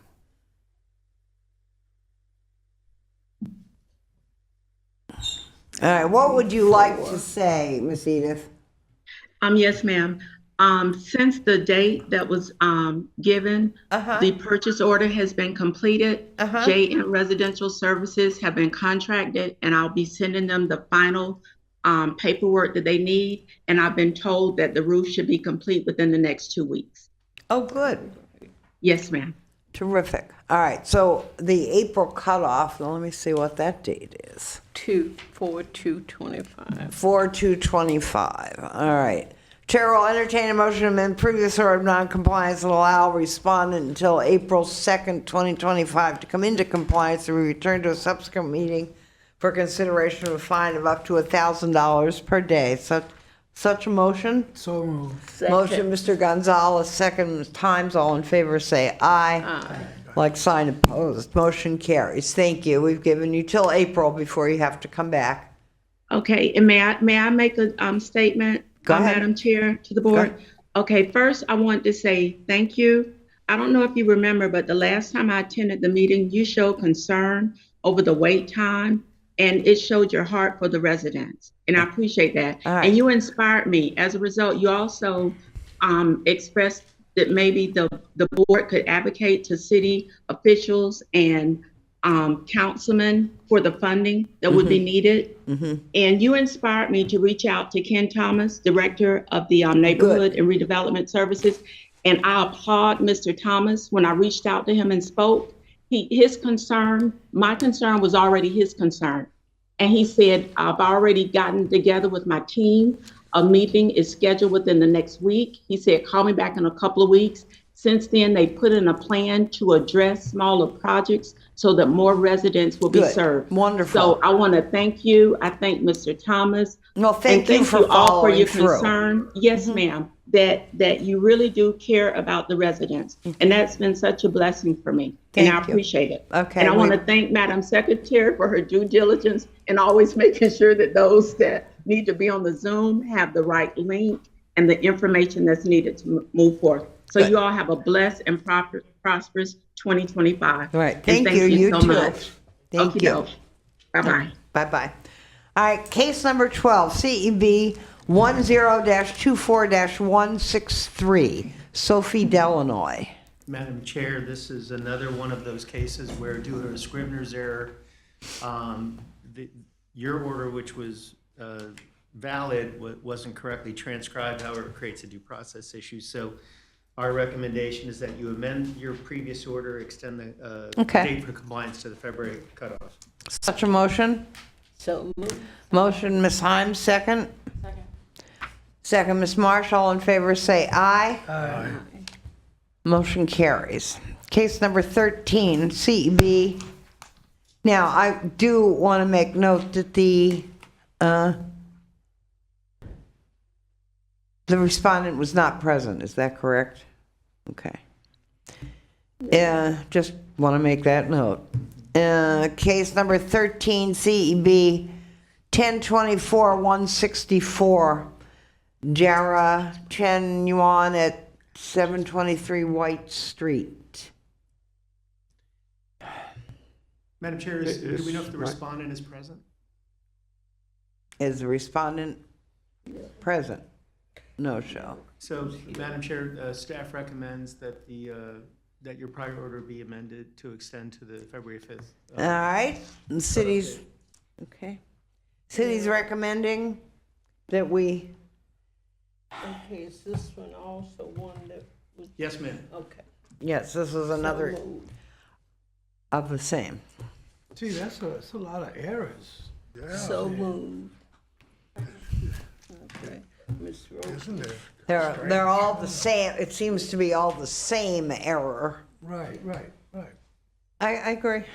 A lot of errors. of the Yeah, same but we error. have to do it legally to give Yes. these people due Yes. process. So we have to go through this process Right. so that the respondents get due process. And we have to be more careful in the future. Well, and that I would go without saying.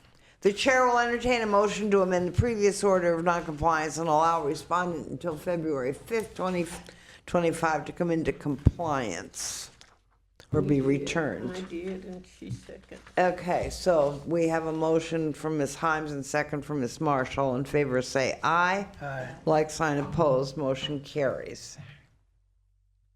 Let's see, now where are we? Case number 13? No, case number 14. CEB 07-21-223, Tracy Smith. This one goes back to 2020. I think I need some review here. What's going on with this case? Respondent present. Last year, the first of the year, she came in and stated that her roof was finished. Right, the roof has been All right, finished. well, let's, first of all, is Ms. Smith here? No, okay, go ahead. Go Okay, ahead, Ms. Kirk. Okay, thank you. First notification, 8/4/2020. Since the last hearing, I have spoke with Mr. Orrender in Community Development and Housing with the City of Daytona Beach. He has stated that this property, this is on the city's waiting list, it's a reminder. He stated that this property is going to be worked on within the next few rehabs. So with that, I'd like to ask to amend to the April cutoff for compliance. Now, do you have the same type of letter that we had before? Has it been entered into the record? I'm not sure what you're referring to. She's talking about the. There, so did the city send a letter to, the rehab department send a letter to the code department saying that this was on the city wait list? And Not that I'm aware of. I spoke, well, like I said, I just spoke with Mr. But we don't Arrender. have any He paperwork. verified it with me. You have a statement by city representatives. But we do, you have a okay. Statement by city representatives that the city has the project Okay. loaded up and ready to All go. right, so we do have that statement, okay. You have What- the statement, but it's not in writing. There's Right. Some reason, since we're so concerned with technicalities, that couldn't be done in writing, because we've heard this statements for, not this particular one, for years. I can certainly request that next time for you. Right. Yes. if I needed. would- That'd be good. I Okay. think that these things need to be in the record He had one. He said rather that than he just had a phone call. That they're on the list. There needs to be something. Mr. Garcia showed us that he had. He asked did, for Mr. one. Garcia did. That's why I was asking if she had that. Yeah. You have sworn testimony from And the- we do have sworn testimony, which, Inspector. yes, correct.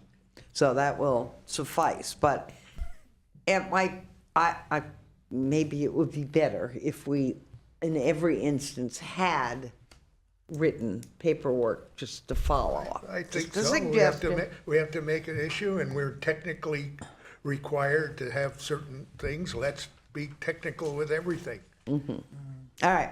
Chair will entertain a motion to amend the previous order of noncompliance and allow respondent until April 2nd, 2025 to come into compliance or be returned to a subsequent meeting for consideration or fine of up to $1,000 per day. Motion? So moved. Motion, Ms. Heim, second, Ms. Marshall. All in favor, say aye. Aye. Like sign opposed, motion carries.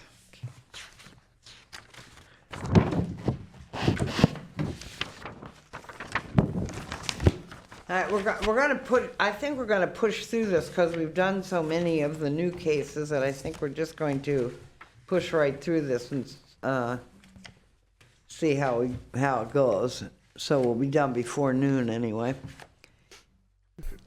Case number 15, CEB 04-20-84, Larry Sanders. Mr. Sanders, respondent present? He was. He was? He had to leave. I don't, okay, well, he's not here These now. phony ones. Why don't you skip this one for now and come back to it? No, Uh, Miss Kurt. He was here, he had to leave, Okay. unfortunately. Okay. Yeah, he's not coming back. Okay. All right, so we'll hear the case. Go ahead. Okay. This first This is notification. 2019. Okay. Okay. First notification was 8/16/2019. Mr. Sanders has been on the waiting list with the city since 8/10 of 2020. I have spoke since last hearing. I have spoke with Mr. Orender in the Community Development Housing Program with the city. He stated this case is further down on the city's waiting list and it will require reconstruction. Staff would like to ask to amend to the April cutoff for compliance.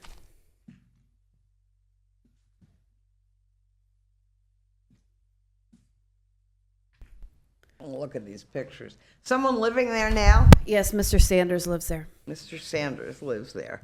And what do we know what that means? Requires reconstruction? That seems pretty I believe it's going to be a broad. rebuild. They're gonna build him another house. Does that, a rebuild, that means this house gets torn down? Right, so once the permit for the demolition is final, then I can close the case.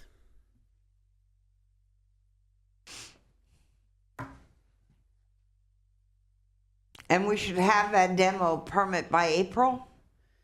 I'm just kicking it down the road 3 months. The only information I got is that he is further down the list than the previous one. Yes. So I don't know if it will be April, but Okay. Chair will entertain a motion to amend the previous order of noncompliance law respondent until April 2nd, 2025 to come into compliance and return to a subsequent meeting for consideration of fine of up to $1,000 per day. So moved. Second. Motion, Mr. Gonzalez, second, Ms. Himes, all in favor say aye. Aye. Like sign opposed, No. motion carried. Like sign opposed is 1. So the motion still carries, 1, 2, 3, 4 to 1.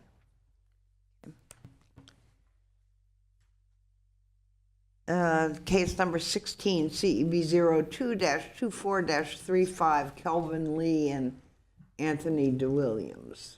Madam Chair, this is a As the situation where person, the, we have someone here. We have a respondent. once he's sworn, I have a question or two. Yes, Go ahead. State your name and address for the record, sir, and be sworn in. Bill? Be sworn in. Do you solemnly swear or affirm that the testimony about to provide is the truth, the whole truth, and nothing but the truth? Yes, ma'am. Thank you. Okay, go right ahead. Sir, were you in attendance at the most recent code meeting? The last one I wasn't, no, sir. But I haven't previously, I've been attended. Okay, are you aware that at the last meeting, the board issued an order requiring you to come into compliance by January 2nd, 2025? Yes, we were trying to, always waiting for now, just the FNL to come out for Connect Power. Okay, thank you. Go ahead. So can we proceed with this case then? Yes, ma'am. Okay. okay. Go right ahead, Ms. Kirk. We'll let you talk in a minute, sir. Yes. Okay, first notification was on 7/19 of 2022. Since the last hearing, I have had contact with Mr. Lee. He has maintained contact with me regularly. All the violations that were cited have actually been corrected. We're just waiting on the permit to be finalized. At this point, it's just the waiting on FPL to come out so they can sign off, and then the electrical will be finalized. So with that, I'd like to ask to amend to the next cutoff for compliance. Chair, would you like to say anything? Sounds like everything's just about there, right? Yes, ma'am, Okay, we're getting good. there. That's good. We're getting there. Good. Chair will Appreciate entertain you guys motion bearing to with amend us. previous order of non-compliance law respondent until February 5th, 2025 to come into compliance. We return to a subsequent meeting for consideration of fine of up to $1,000 a day. Such a motion? So moved. Motion, Ms. Himes, second. Second. Second, Mr. Gonzalez. All in favor, say aye. Like sign opposed. Motion carries. Good. Thank you for Okay. doing all that. And thank you for Thank bearing with Mr. us. Lee for doing it. Yeah, absolutely. Usually Yes, comment. ma'am. Yep. Thank you guys again. Okay, thanks for coming. All right. Case number 17, CEB 05-24-83, Ramella INT Corporation at 1144 Australia Avenue. Respondent present? Good. State your name and address for, thank you for coming. State your name and address for the record and be sworn in. Robert Vargas. Robert who? Vargas. Okay. Be sworn in. I 45 should- Ocean Avenue, Port Orange. Can you spell your last name for me again? Vargas, D as in Victor. Vargas. Okay, got it. Wait, now will you raise your right hand? Do you swear or affirm that the testimony about to provide is the truth, the whole truth, and nothing but the truth? Thank you. What is your relation to Ramella INT? I like a caretaker. I help him, with the projects in here. You're the caretaker? Yeah. Do you have The in charge is actually Cecil from Sam's Constructions, but he's in the hospital today, and that's why I come. Is he authorized to speak? But on you're that? authorized to speak for him Yeah. today? Yes. Sir, if I may, Go ahead. Were you in attendance at the most recent No. code meeting on this case? And Last year I was in once. But Cecil is the one he come all the time. I come here when it's necessary. Okay. Madam Chair, based on the In my notes, I have that there was some contact, but that there was no one present here. Madam Chair, staff recommends that you amend your Yeah. order from the last meeting to extend compliance to the February 5th cutoff. Okay. Made progress, roof done, demo permit. Okay. So we're going to, what? I'll wait. Okay, I think we're going to just give you an extra month to take care of your due process and to make sure that you're notified correct, that the notification's all correct and. Okay. Okay, Chair will entertain a motion to amend previous order of non-compliance allow respondent until February 5th, 2025 to come into compliance, be returned to the board for consideration of a fine of up to $1,000 a day. Such a motion? So moved. Motion, Mr. Gonzalez, second. Ms. Himes, all in favor, say aye. Aye. Like sign opposed, motion carries. All right.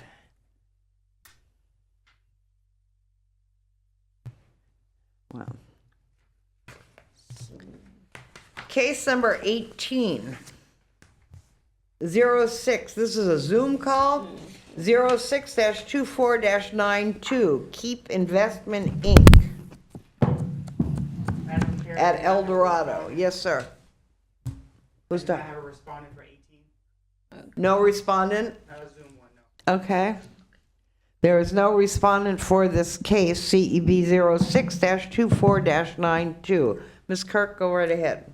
Madam Chair, if I may, staff has the same recommendation on this case, that you amend your prior order and extend compliance to the February 5th cutoff.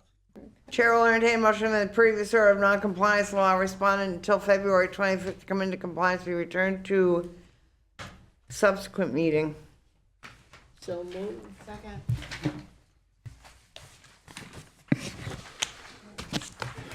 Okay, the motion was, I moved. Okay, motion was Ms. Heim, second was Ms. Marshall. All in favor, say aye. Like sign opposed, motion carries. 5-0. 5-0, yes.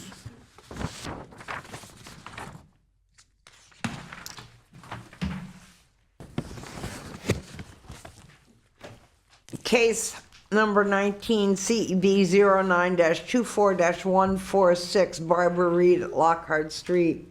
Respondent present? Okay. Madam Chair, staff recommends Okay. that the board amend the order previously issued and extend compliance till February 5th. Chair will entertain a motion to approve the non-compliance of all respondent until February 5th, 2025 to go into compliance, be returned to subsequent meeting for consideration fine of up to $1,000 per day or till compliance is achieved. Such a motion. So moved. Motion, Ms. Marsh. Second, Ms. Himes. Is there any way to do all these cases at one time, or we have to do each one because of due process? You only have 2 of these left. 2. Okay. I think 2. Okay. 3, excuse me. And I think we need to do them individually. Yeah, just because it's due process, we probably do. All right, case number 20, CEB 09-24-156, Andrew Phillips at Loomis. Anyone present? Respondent present for this case? This gentleman All over right, there. good. Thank you. Thank you for coming.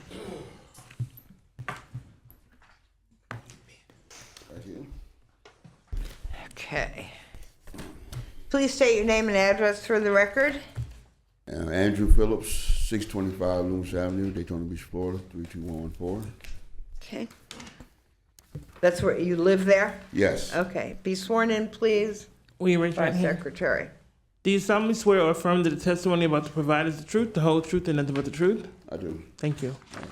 All right, we're going to hear from Ms. Kirk. Actually, I do have a couple of background questions for the gentleman, please. All right, go right ahead. Sir, are you aware that at the November code board meeting, the board issued an order requiring you to come into compliance by January 2nd, 2025?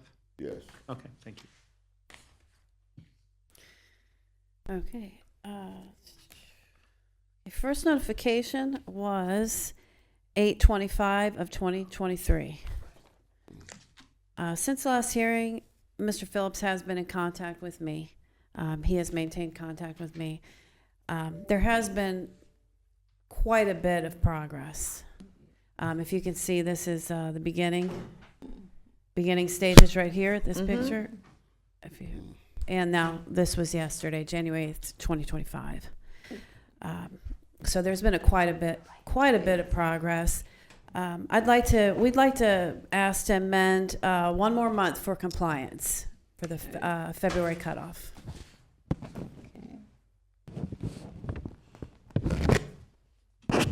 This is on Loomis, right? Yes. But would you like to tell us anything? The city'd like to give you another month to clean it up. Do you think you can do that? Yes, I can. Oh, I did good. a lot last night. That's what I so- heard. Okay. Yeah, so Okay. I got pretty much cleaned it. All right. Comments from the board? Chair will entertain a motion to amend previous order non-compliance allow respondent until February 5th, 2025 to come into compliance and be returned to the board for a subsequent meeting for consideration fine of up to $1,000 a day. Such a motion? So moved. Motion, Ms. Himes, second. Second. Second, Mr. Gonzalez. All in favor, say aye. Aye. Like sign opposed. Motion carries. Good. Thank you very much for trying to get this in order. And All right. okay. Hopefully, we won't have to see you again. Okay. Make sure you stay in touch with your code officer, because she's the one that will put you in compliance. Okay. Okay. So when you're finished, you call her, Okay. or you have a question for her, you call her. Okay. Okay. All right, so I think now we have done case 21, we did case 22, correct? Yes. Okay, and now we're back to our new cases. Well, Mr. Beanie, I don't know you. Would you like to introduce yourself? Yes, my name is Code Inspector Ron Beanie. My credentials are on file. Okay. Welcome. Thank you very much. All right, these are new cases. We are only here, for all of you that are left, we are only here to determine whether your code officer, whether you are in compliance or not in compliance. We are not here to fine you at this point. There will be no fines issued at this point. And we'll see how much time we give you to come into compliance if you're not in compliance. This is case number 23. CEB 01-25-01, Donna and Glenn Wetherill. Respondents present? Okay.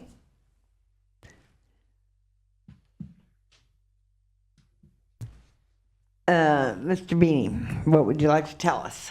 Yes, Inspector Ron Beanie, code compliance credentials are on file. This case was opened on August 22nd, 2024 as a field-generated case for outside storage, unmaintained landscaping, falling front door overhang, dirt and grime, no permit on a shed and an enclosed window, trash and debris, pallet used as a step, damaged fencing, broken window, window screens torn, and exposed wiring on porch light.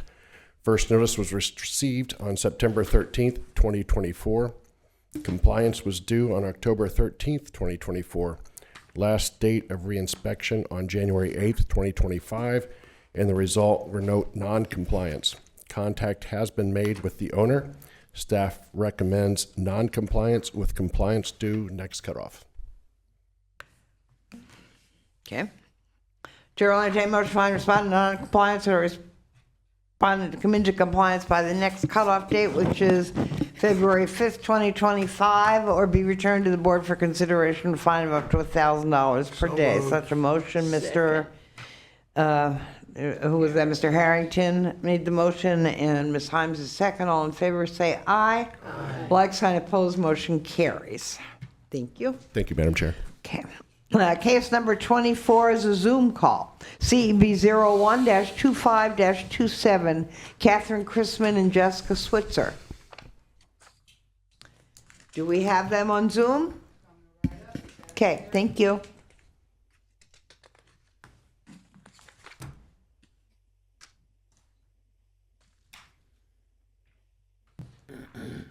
Good morning. Can you hear us? Okay.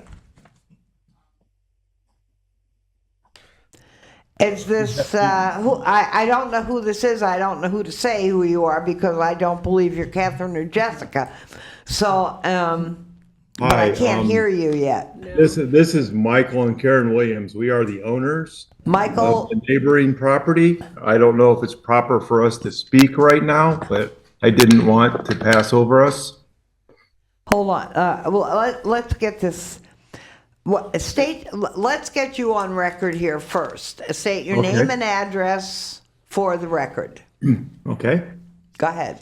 Michael, what? Karen Williams. So it's Michael and Karen Williams from 3697 Southeast 19th Avenue, Ocala, Florida, 34471. We are owners and interested party for this case. All right, be sworn in, please. Will you raise your right hand? Do you solemnly swear or affirm that the test... I can't see the other person. Here's the other person. That is Karen. There we go. You raise your right hand. Do you solemnly swear or affirm that the testimony about to provide is the truth, the whole truth, and nothing but the truth? Yes. Yes. Thank you. Madam Chair, you should confirm I that am they going are to. the owners of this property. Okay. So, do you own this property? We own the neighboring property. You own the neighboring property, so you are... How are you related to Catherine Chrisman and Jessica Switzer? Are you related to them in any way? They are our neighbors, and they came onto our property and spray painted obscenities on their fence facing our property. We have So, all right, tenants with young children. we have to establish that you are either a witness. Madam Chair, just, sir, you're not asking to represent the people. You're who not are in front of the representing board, are these you? people. No, I am not. You would like to be a witness in this case. Okay, yes. Okay, I've been in close contact with John Stetson. okay. North Oleander. Okay, so you are witnesses. The case is against Chrisman and Switzer. Are And are they present? present? Well, why don't we get the case on record for Mr. Stetson so we find out what's. Well, we will, talking but I about. have to establish who's going to be able to speak and answer and, Well, then he I can tell think. you. I can probably clear that up for you. All right, go right ahead, All Mr. right. Stenson. John Stinson, Code Inspector with the city, and qualifications on file. The couple on Zoom, The Williams, yes. yes, the Williams, they would like to speak about graffiti on their fence. However, that's going to be a different case being handled by Inspector Quinn. That particular issue, I mean, if you still want to hear him, that's fine, but that particular issue isn't on this particular case. Okay, so what we're considering right now is the case against Chrisman and Switzer. They are the respondents for unmaintained landscaping, premises identification, and damaged roof at the address of 2312 North Oleander Avenue. Is that correct? That's correct. So, in fact, the Williams who are here now want to be a witness to a different case? Yes, the case they're talking about. Okay, are you understanding, are you following this, sir, that we're taking the case that's in front of us, which is all we can do right this minute, is take this case that's in front of us and rule on this case. And Okay. is there another case? There is another on- case, not on this agenda, but there's on- another case for that, yes. Okay, there will be another case. Okay. Right now, there's really nothing to, unless you want to be a witness about the unmaintained landscaping. I don't know. Yeah, But yes, I we can can't- certainly we be can't witness. hear the other. We can't hear your complaint until a case is brought. Okay. I'm sorry to make you wait all this time to find out. Mr. Gonzalez, what would you like to say? I would like to say that if they're not a witness to this case in specific, that they can't be a witness. Yeah, correct. Right, so. I can certainly witness, They I'm they finished. could witness unmaintained landscaping if they live next door. Right, well, then they need to say that. Well, that's what we're That's trying not to what get they're to, saying. but I They're want to bringing up establish, graffiti and some other stuff. all right, I want to That has nothing- establish nothing who, To do with this.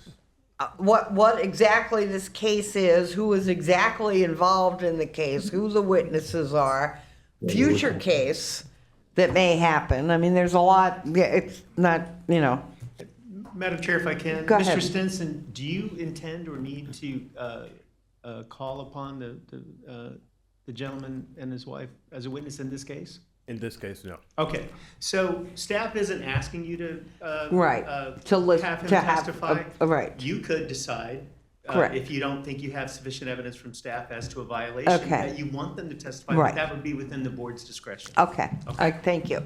Do you understand that? I just want to make sure that Sure. he understands all this. Okay. So you understand, Mr. Williams and Mr. and Mrs. Williams, that we're just hearing this very specific case right now. yes, that's fine. I'll which just is hang, against I'll hang them. on. And if in something case- goes further than this, then you will, okay. Okay, and I'll hang on in case the board needs me as Okay. a witness. I'll just be quiet otherwise. All right. All right, go ahead, Mr. Stenson, and tell us what's going on here. Okay, this is a complaint-driven case for property address numbers, damaged soffits, and unmaintained landscaping. Certified mail was received by this property owner on 30 August 2024. Compliance was due on 6 September 2024. The last visit to the property was on 8 January 2025. The property remains in non-compliance, and we're asking for compliance by the next cutoff. Okay. Is the All right, house, we're going to rule on this case. Do I have comments? Is the house occupied? Yes, sir. Okay. Madam Chair, I motion that we,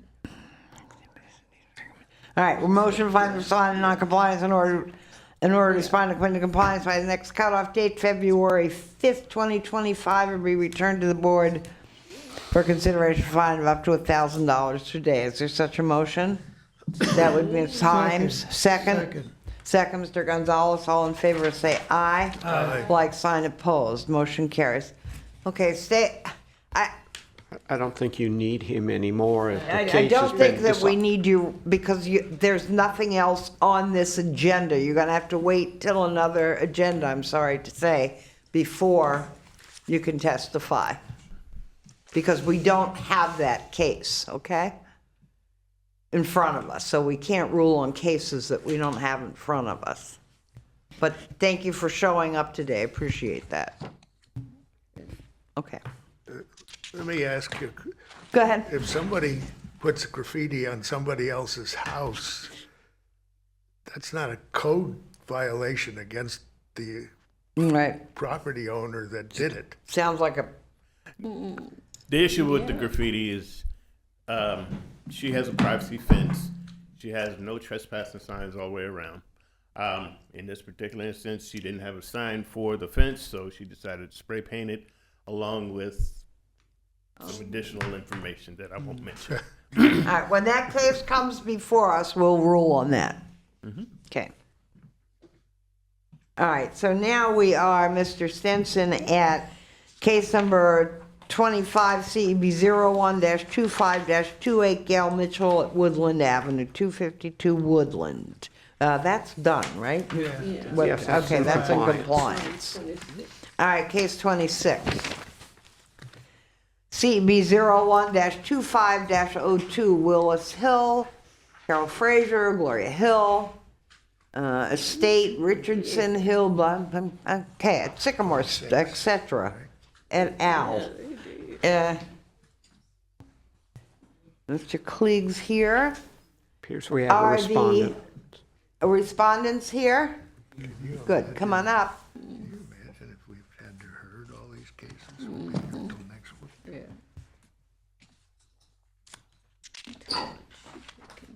This is just compliance or non-compliance. Please, if both of you are going to talk, state your name and address for the record and be sworn in. Go ahead. Willis Hill Jr., 3835 South Cloud Morris Boulevard, Port Orange, Florida, 32129. Robin Hill. 3835 South Cloud Morris Boulevard. Okay, will you both raise your right hand? Do you solemnly swear or affirm that the testimony about to provide is the truth, the whole truth, and nothing but the truth? Thank you. So you represent the estate. No, only his share. All right, hold on. We need to, how are you related to the estate? They're siblings. They're siblings, and have they given you permission to speak for them? We're not speaking for them, he's speaking for himself. I just said. And what, I'm sorry, what is your first name, sir? Willis Hill. You're Willis Hill. Yeah. And you are, ma'am, who are you? His wife, Robin Hill. Robin Hill. So you're speaking for the estate as part of the estate? Correct. Okay, got it. Just want to get it on record. Okay, fine. Thank you. All right, we're going to hear, this is just compliance or non-compliance. We're going to hear from Mr. Klieg first. Go ahead, Mr. Klieg. Officer Clegg, my credentials are on file. 911 Sycamore was a field-generated case opened up on August the 14th of 2024 for a damaged fence, rotten wood, peeling paint, faded paint, damage at the roof dripped by edge. Was first notified of August 20, 2024. Compliance due was on September 19th of 2024. Reinspection done on January 6th of 2025. No contact and still in non-compliance, no work done. Staff's recommending finding non-compliance with compliance next cutoff. What would you like to tell us? Have you done anything? No, well, I keep the yard up. I see you wrote me Okay. up for weeds. Yeah. But the yard man quit. I guess he had some kind of sickness, but all the years we've always kept the Yeah, yard. Okay. Okay. Okay. But anyway, as we stated at first, it's a state.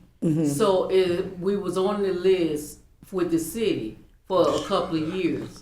Because I recognized the man name you all just called. So then when we was on the list for a few years, we thought that we were gonna get the roof put on. But then when he did call, when the number came up, he said, we filled out the application, the contractors came out, but then he said we were like a couple of dollars away from, the income level that we should have been in. And then also, they said that I guess it done been so long now that they were gonna need, like you said with this other case, I guess the whole house might have to come down now. Cause we waited, every hurricane, I filled out hurricane for FEMA, they denials. So then we went on the list for the Daytona, they, 2 or 3 years wait. And then now the roof is just really gone. But with it being in the state, we can't just put the roof on the house. We got to get everybody. Nobody communicates with nobody. Nobody wants to talk about it. To my knowledge, no one is here to represent it. I get it. We always been the one that came to me, but it's his father's home. He wants to save it. So I don't know, like, I'm thinking about trying to put a roof on, just go ahead and do it, get a loan and do it. But then I can't get any insurance. And then what if another hurricane come through? I'm just kind of stuck. I get it. And the other stuff that you're speaking of, I see you can see I have put in windows when we lived there on the side, different. You don't live places. there now. You live in Clyde. Right, now. we had to move out because of the hurricane. A couple of the hurricanes, we live up there in Port Orange now. Yeah. But I'm saying when we did live there, and then with the yard man quit. I paid another guy. He cut it once or twice. Then I paid him again. He ran off with the money. And I was thinking about the yard people who cut yards now, they want the riding lawnmowers. Where if you can look at the both sides of the house, they can't get in. So I was thinking about doing the fence on the city part to be a double so that they could get in. But then Mr. Tommy Huger just contacted him because it's the same street he lives on. He just contacted him and asked would we be willing to sell the house. No, he don't want to sell it. Well, then he said he owned that property that's on the next side. So therefore, I cannot go on his side to put the fence in. A lot of this, I'm listening to your predicament. We're all listening to your predicament.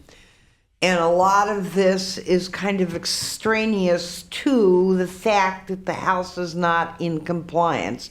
Do you have a letter that you are on the city wait list? We already been on the city. Yeah, I know. Years. I asked if you had a letter or confirmation. No, I didn't know I Mr. should Kling. bring it. Okay, that's but okay. Yeah, he do have the Mr. correspondence. Kling, do you from have it. that information? No, ma'am. It's first I haven't had no contact with them until That's now. not relevant. We're just here to determine noncompliance. That's true. All we're doing today is Well, what I non-compliance. like to know is, if it continues to be non-compliance, then what is the procedure with it? Cause I'm almost about to just say let it go. Cause Well, that would be your decision. That's right, not it our is. But what I'm decision. saying is, I like to know because I'm trying to keep up. The guy with the trailer, he got a no tag. It ain't no tag on there. Okay. And We need to he get. don't Okay. move the trailer. All right. to Excuse park me. to cut Excuse me, here. ma'am. So What, when ma'am? you say We weeds need- for us, ma'am. we got weeds too. Hello? Okay. What today is just compliance. Well, that's what I'm Wait, saying. listen, It's non-compliance. We all know that. Hold on. It's just compliance or non-compliance. Yes. And that's what we're deciding today.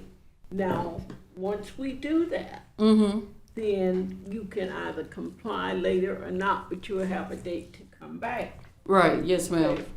But what I'm trying to say is, if we have a date to come back, then how many dates is it before you just take the house? We don't ever you take go that. take your Well, that's what I'm No saying. one I don't takes know the the house. procedure. I'm trying to Well, find then out you- about okay. the procedure. All right, Your okay. code officer right there, he's giving you a thing. Get in And you don't have to contact come with stand him. here. I'm just making my notes, my same beat. Okay, but I need you now to stop talking because we understand that you have questions.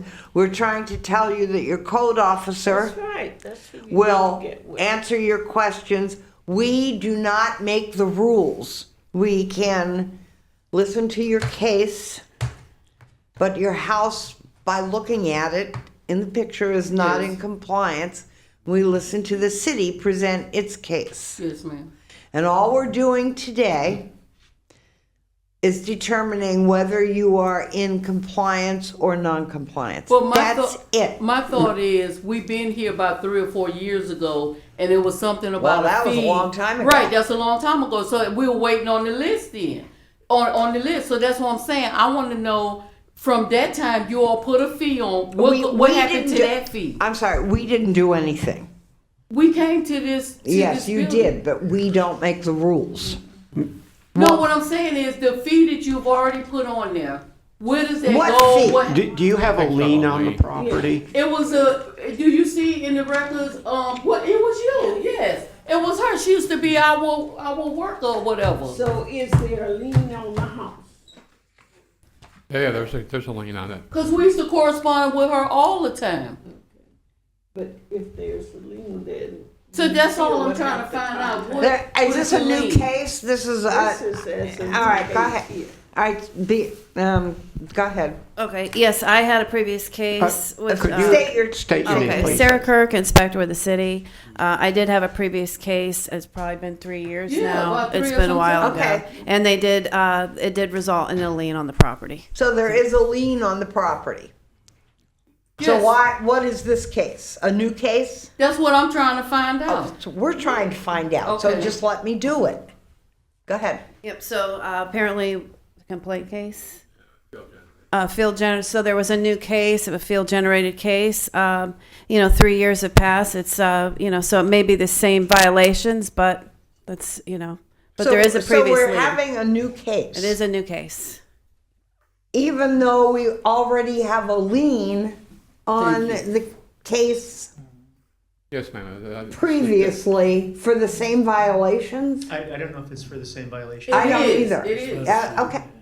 I'm asking the city for the same violations?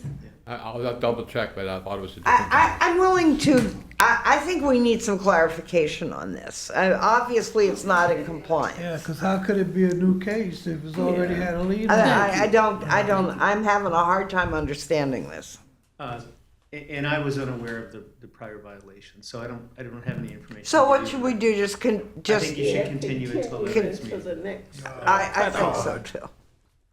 So the chair will entertain, And staff Go will ahead. find out about. we need to, we need to get this squared away. I'm sorry, you were both talking at the same time. I I'm didn't- sorry, go I ahead. said, and staff will find out for us, is there a lien on it and really the true status of the case? All right. Yes, I'm sure staff will, and if they need to consult with legal, they'll do that.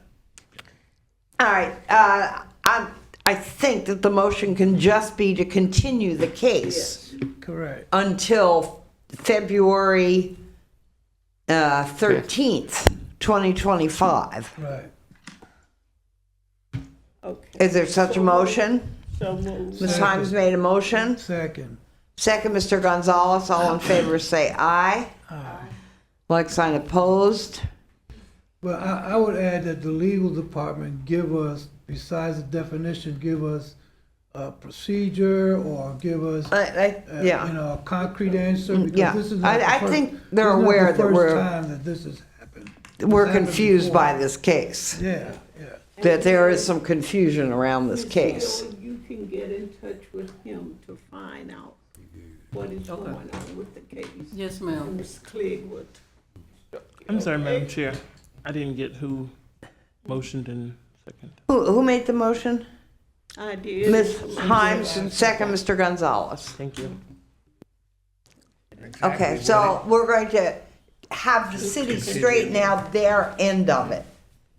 But the property cannot be allowed to remain in non-compliance forever, no matter what the position of the city is, or what your position is, or what the estate position is.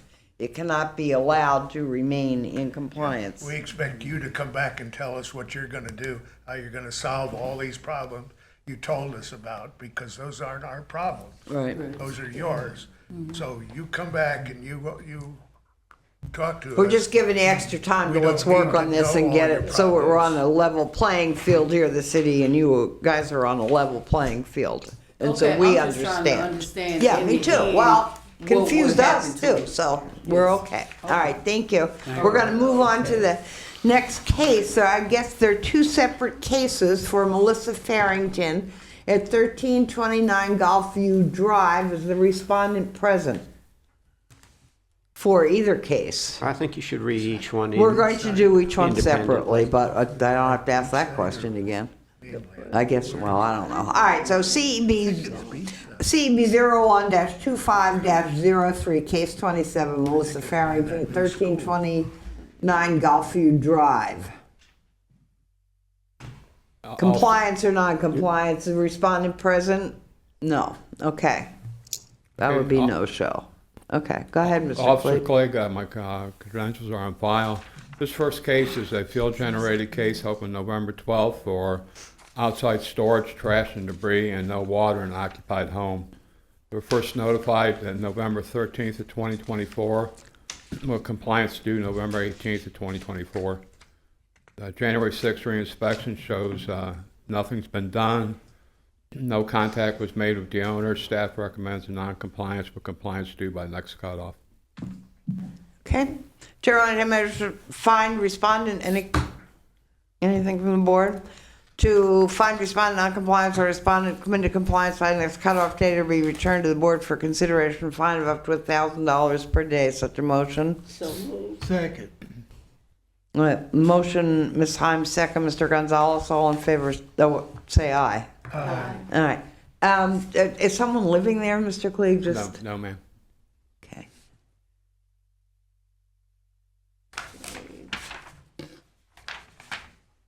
All right, case number 28, CEB 01-25-29, Melissa Farrington at 1329 Golfview, respondent present.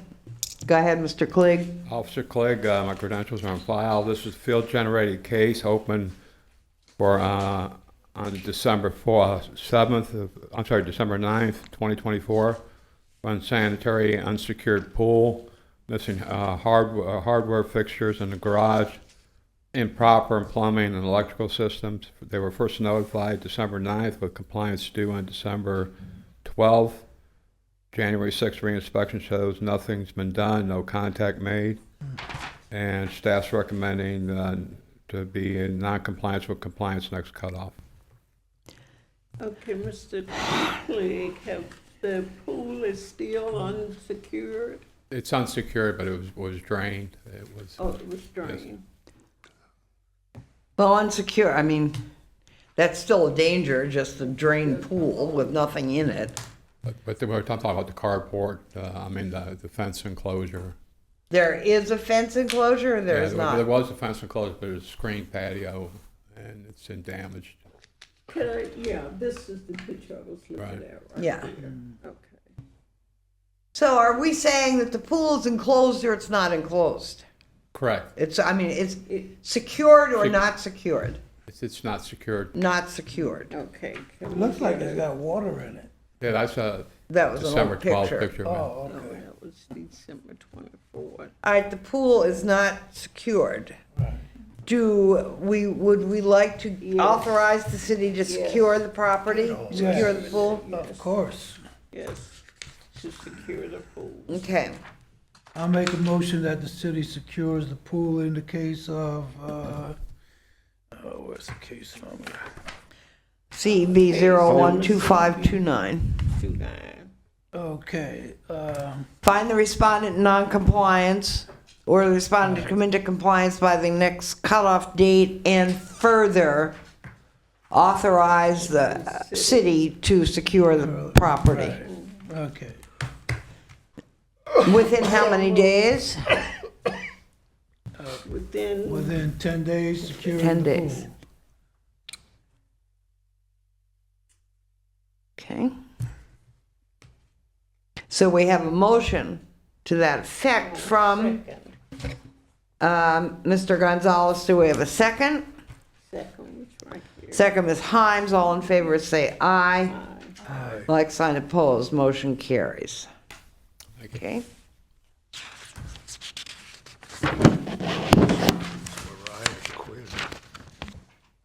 Case number 29, CEB 01-25-04, Bradford McClemmy. Tracy Boyd, respondent present. He was present. He had to leave for an appointment. Ahead. This case was generated and opened on January 16th, 2024. Violations are junk and debris, no permit for a privacy fence, mildew and rot on the structure, high grass and weeds, and inoperable vehicles. Respondent first notified on January 16th, 2024. A year ago. Yes. The compliance date was February 17th, 2024. I have had contact with the property owner.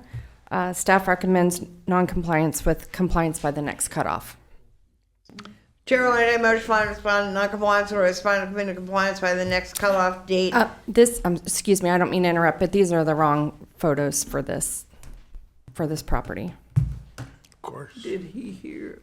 Where are, he's not here. All right. Junk and debris, it's hard. For 227 Michigan Ave. This property is at 227 Michigan Avenue. Yes, ma'am. Do we have pictures for that? But you're saying that this property is not in compliance and you're asking Correct. for the next cutoff. Okay. Correct. We are going to take testimony and We have a verbal motion. description. What? A verbal description? And find the respondent non-compliance or respondent into compliance by the next cutoff date, February 2nd, 2025, and return to the board for consideration, fine of up to $1,000 a day. Ms. Hines made the motion. There a second? Second, Mr. Gonzalez. All in favor say aye. Like sign opposed, motion carries. Those are the pictures? These are the correct pictures, yes, ma'am. All right, so now we have seen the pictures for case number CEB 01-25-04. Okay. Case number 30, CEB 01-25-06, Richard Yule in Mulberry Street. 615 Mulberry. Compliance or respondents are here. non-compliance is person here? Yes, ma'am, they're here. Please state your name and address for the record if you're going to testify. Sierra McDonald, 430 South Seagrave Street. What street? Seagrave? So you don't live on Mulberry. No. What is your relationship to Richard Yule? Power of attorney?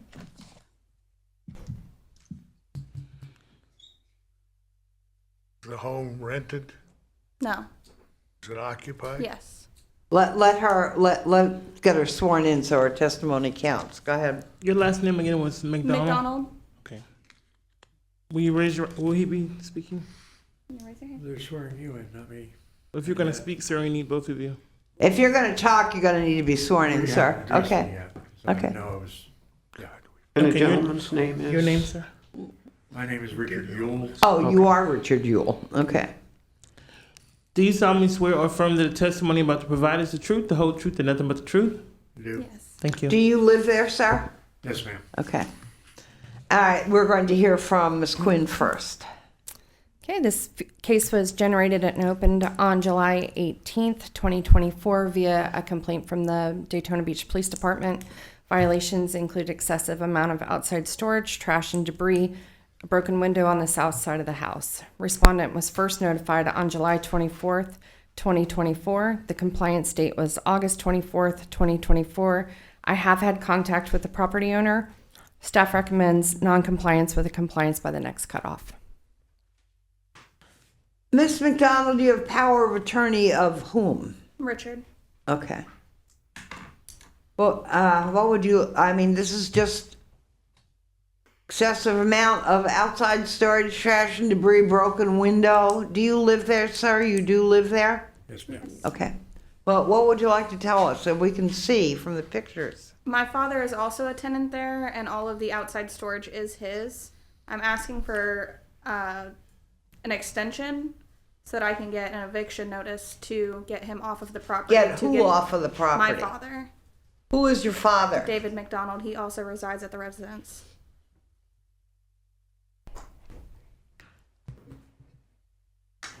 But today is just. Today, Fine. this has to, who owns this property? Richard. This has to be cleaned up. It doesn't matter who did it. Correct. But it has to be cleaned up. So what the city is asking for is the next cutoff day to get this property cleaned up and get it back into compliance. The rest of the issues are something you're going to have to deal with. Who lives there, who Stay doesn't in live touch there. with your code officer. So just stay in touch. Do we have any questions from the board?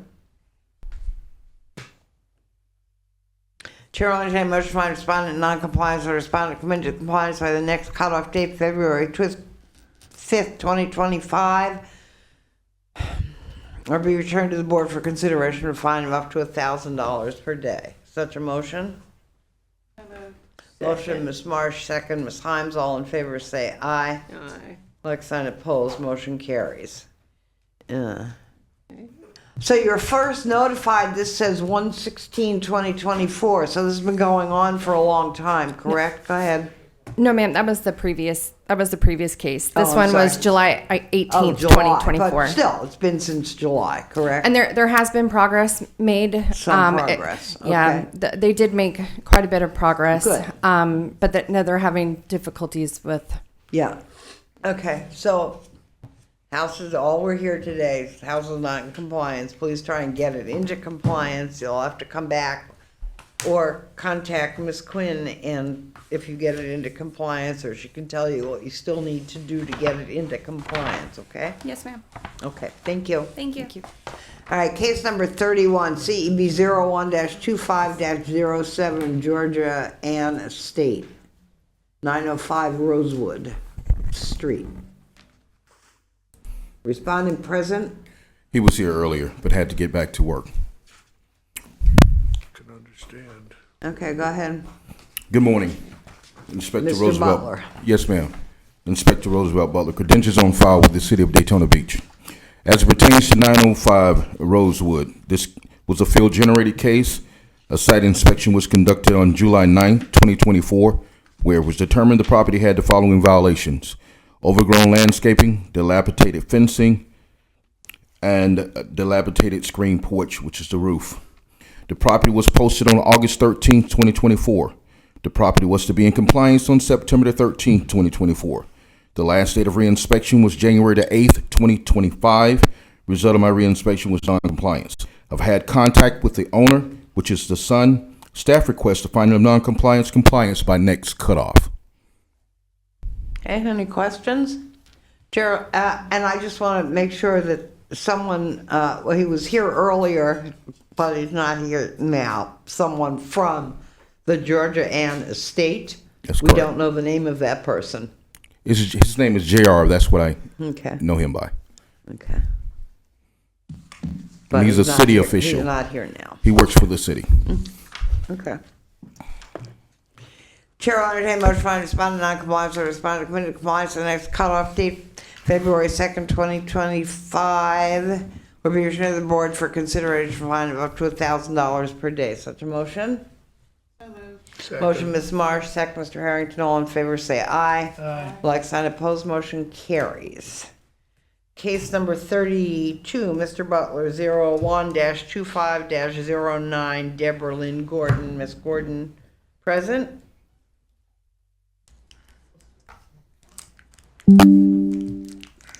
Okay. I have it pulled up on the screen. Oh, this was a Zoom call? Going to my list, yes, now. Okay.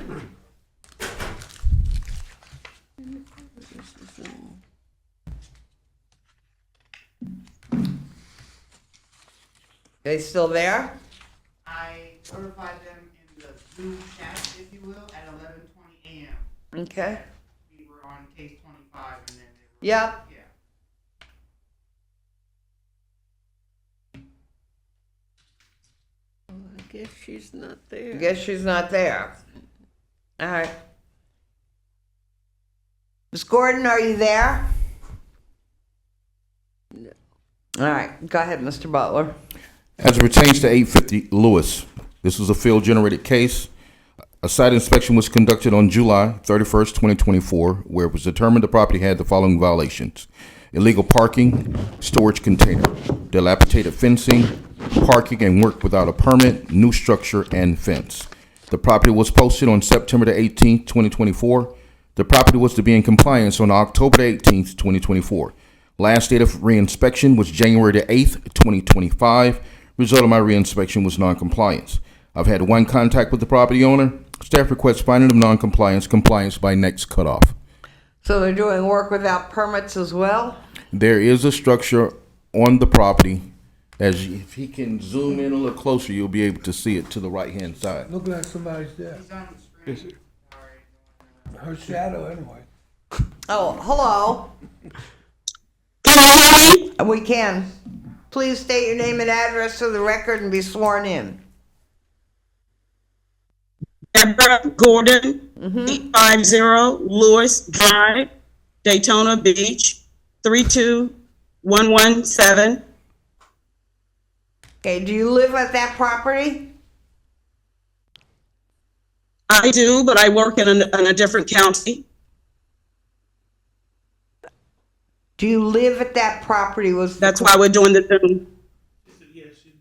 Okay, all right, got it. All right, be sworn in, please. Will you raise your right hand?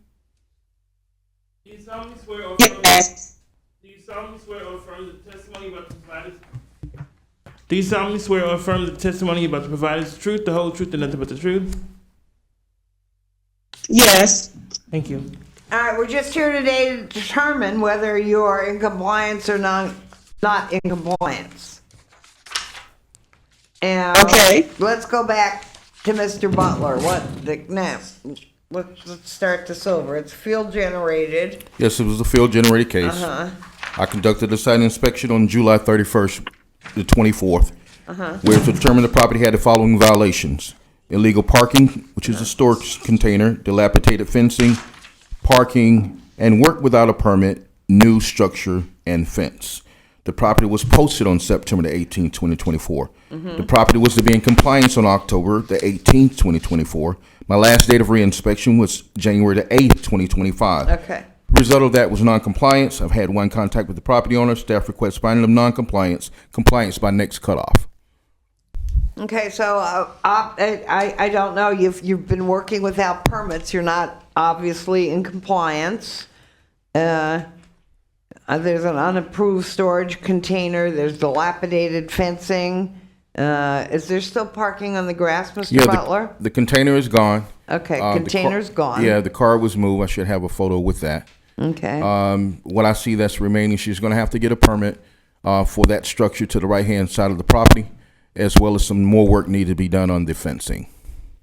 Okay, so you need a permit, according to Mr. Butler, and you need to do more work on the fencing, a permit as well for that? Yeah, the PVC fence that you see, she needs to get a permit for that. Okay. As well as the wooden part of the fence needs a little more work.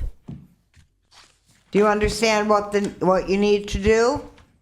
If I may speak, ma'am. I have spoken with the permit department. I spoke with Melissa on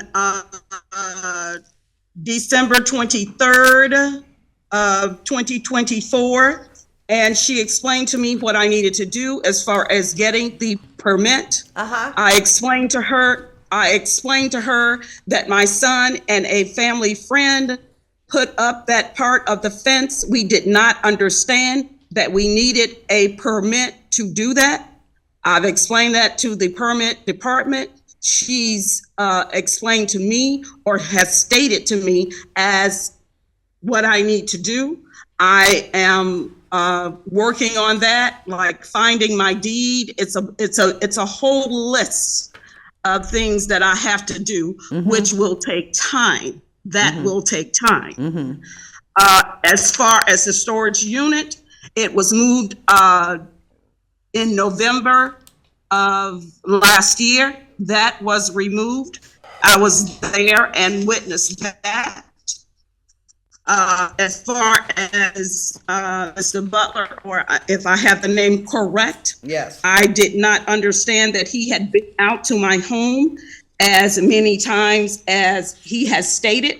I am not saying that you are wrong. I am stating that I did not know. I wasn't aware of it. My son let me know about the last time that you were at my home. This was in November. I immediately called the code enforcement office. I spoke with Teresa. She gave me the name of the gentleman that is there, the enforcement officer. I called his office 2 to 3 times. I left my name, my telephone numbers. I left my schedule for when I was working. I left my schedule as to when he could speak with me. I have not heard anything back from him, but this is what I have done.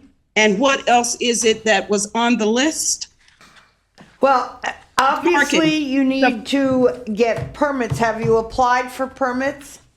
As I said, ma'am, I spoke with Melissa. Oh, have you applied for the permits? She gave me a list of things to do before I can do that, ma'am. Have She you gave- done those things? As I said before, I am in the process of looking for documents, and I have not been able to find the documents. That's fine. So you have not gotten the permit, so you are not in compliance. Yes, ma'am, and But that's you know what you fine. need to do, because you've spoken to them, to come into compliance. We are merely here to determine whether you were in compliance or not in compliance. And I understand that, yes. Okay, that's So, it. We're not as I fining said- you, we're not doing anything. You move forward. Yes, ma'am, I understand You move that. forward and you stay in touch with Mr. Butler. So that he can, because he will be the one that will put you in compliance after you get your permit and the work is done and the permit has been signed off on. So all we're doing Okay, today. as soon Go ahead. Okay. As soon Okay, good. All right. So as we just get stay in all touch. of those Stay in things touch. done. Okay, hold on a moment, ma'am. I just want to explain to you guys that I work in a different county, so I'm not in Volusia County where I can go and do these things. So it will probably be in the spring before I can get up there, and because I work Monday through Friday, and I can't get up there. Do you live there? I am there on the weekends and holidays. I work in a different county. I work 3 hours away. Do you live in a different county? I am in a different county working I asked during you the a question. weekday. Do you live at 850 I Lewis? do still live at 850 Lewis Drive, but what I'm trying to tell you, I work in a different county 3 hours away, so I am not there Monday through Fridays. I'm there on the weekends and holidays. I understand that. That is not an issue that we have any control over. That right. That the issue that we do have control over is to determine whether you are in compliance or not in compliance. You are not in compliance. And I understand that, That's ma'am. that's all we're determining today. You are not in Yes, compliance. ma'am, I understand. Okay, so I you need understand. to do what you need to do to get into compliance. And I will, but I want you to understand that It's fine. We can understand all we want, but it won't necessarily have a bearing on the case. I'd like to make Yes, a ma'am, I motion. understand that, but do you That's enough now. understand that I'm saying? I'm finished with testimony now. Mr. Gonzalez, would you like to speak? Yes, I would like to make a motion that in case number 32, CEB 01-2509, that we accept the city's recommendation to find them in non-compliance and revisit the issue at our February meeting. Okay, February, okay. All right. Come into compliance by the next cutoff date, which is February 5th, 2025. A motion has been made by Mr. Gonzalez, is there a second to that? Who made the second? Mr. Harrington, all in favor say aye. Aye. Like sign opposed, motion carries. Thank you. All right, we're going to move on now.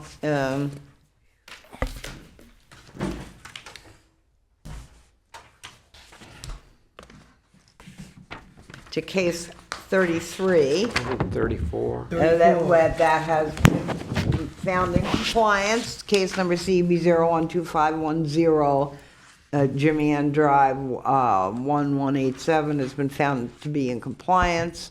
Case number 34 CB 01-25-11 Tam Ewan. I'm sorry, terrible with this name here. If anybody'd like to help me out, I'd be fine. Then Nguyen. Okay. Person the respondent available? Okay. 133 Eagle Harbor Way. Go ahead, Mr. Butler. As pertains to 133 Eagle Harbor Way, this case was a citizen complaint case. A site inspection was conducted on September 23rd, 2024, where it was determined the property had the following violation: work without a permit, install brick pavers. The property was notified on September 26, 2024. The property was to be in compliance on October 26, 2024. My last reinspection was January 8th, 2025. Result of my reinspection was non-compliance. I've had contact with the property owner. Staff requests finding of non-compliance, compliance by next cutoff. May I add to the board, from review of the system, a permit was acquired on 1825. It's due to be re-inspected this week. Oh, good. Okay. Chair will entertain a motion to find respondent non-compliance or respondent to come into compliance by the next cutoff date, February 5th, 2025, will be returned to the board for consideration of a fine of up to $1,000 a day. Is there such a motion? So moved. Second. Motion, Ms. Marsh, second, Ms. Himes. Let it be known that Mr. Harrington is not here for the vote. All in favor say aye. Aye. Like sign opposed. We still have a quorum, motion carries. Okay. Case number 35, Mr. Butler, CEB 01-25-12, Sarah Flannery at 1356 Continental Drive. Respondent present? As pertains to 1356 Continental Drive, this was a field-generated case.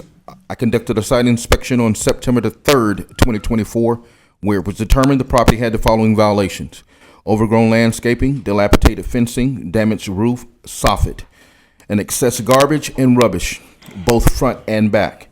The property was notified on August the 27th, 2024. The property was to be in compliance on September the 27th, 2024. Last date of reinspection was January the 8th, 2025. Result of my reinspection was non-compliance. I've had contact with the property owner. Staff requests finding of non-compliance, compliance by next cutoff.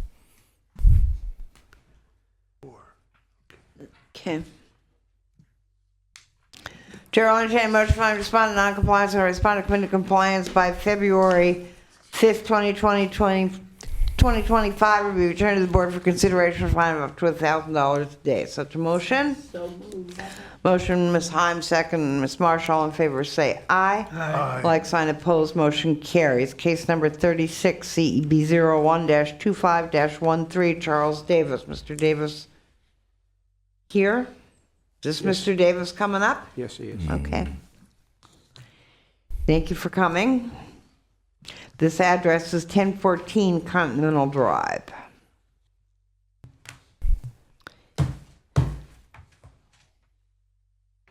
All right, sir, state your name and address for the record.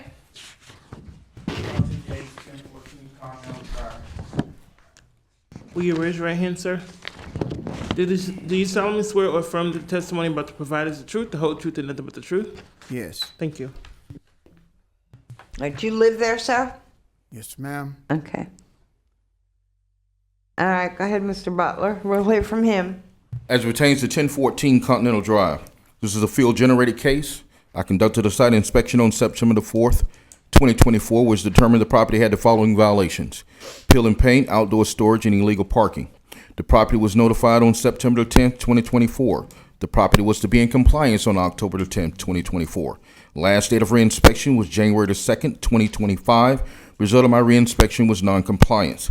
I've had no contact with the property owner. Staff request a finding of staff request a finding of non-compliance by next cutoff. Well, we can see that that there's illegal parking. We can see that there's some peeling paint.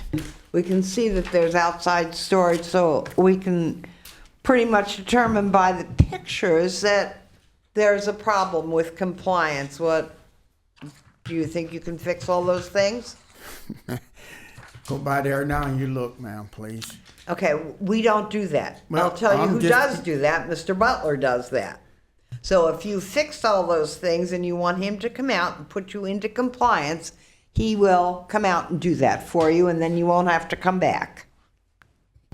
You understood? Yes, ma'am. Okay. You're to call him.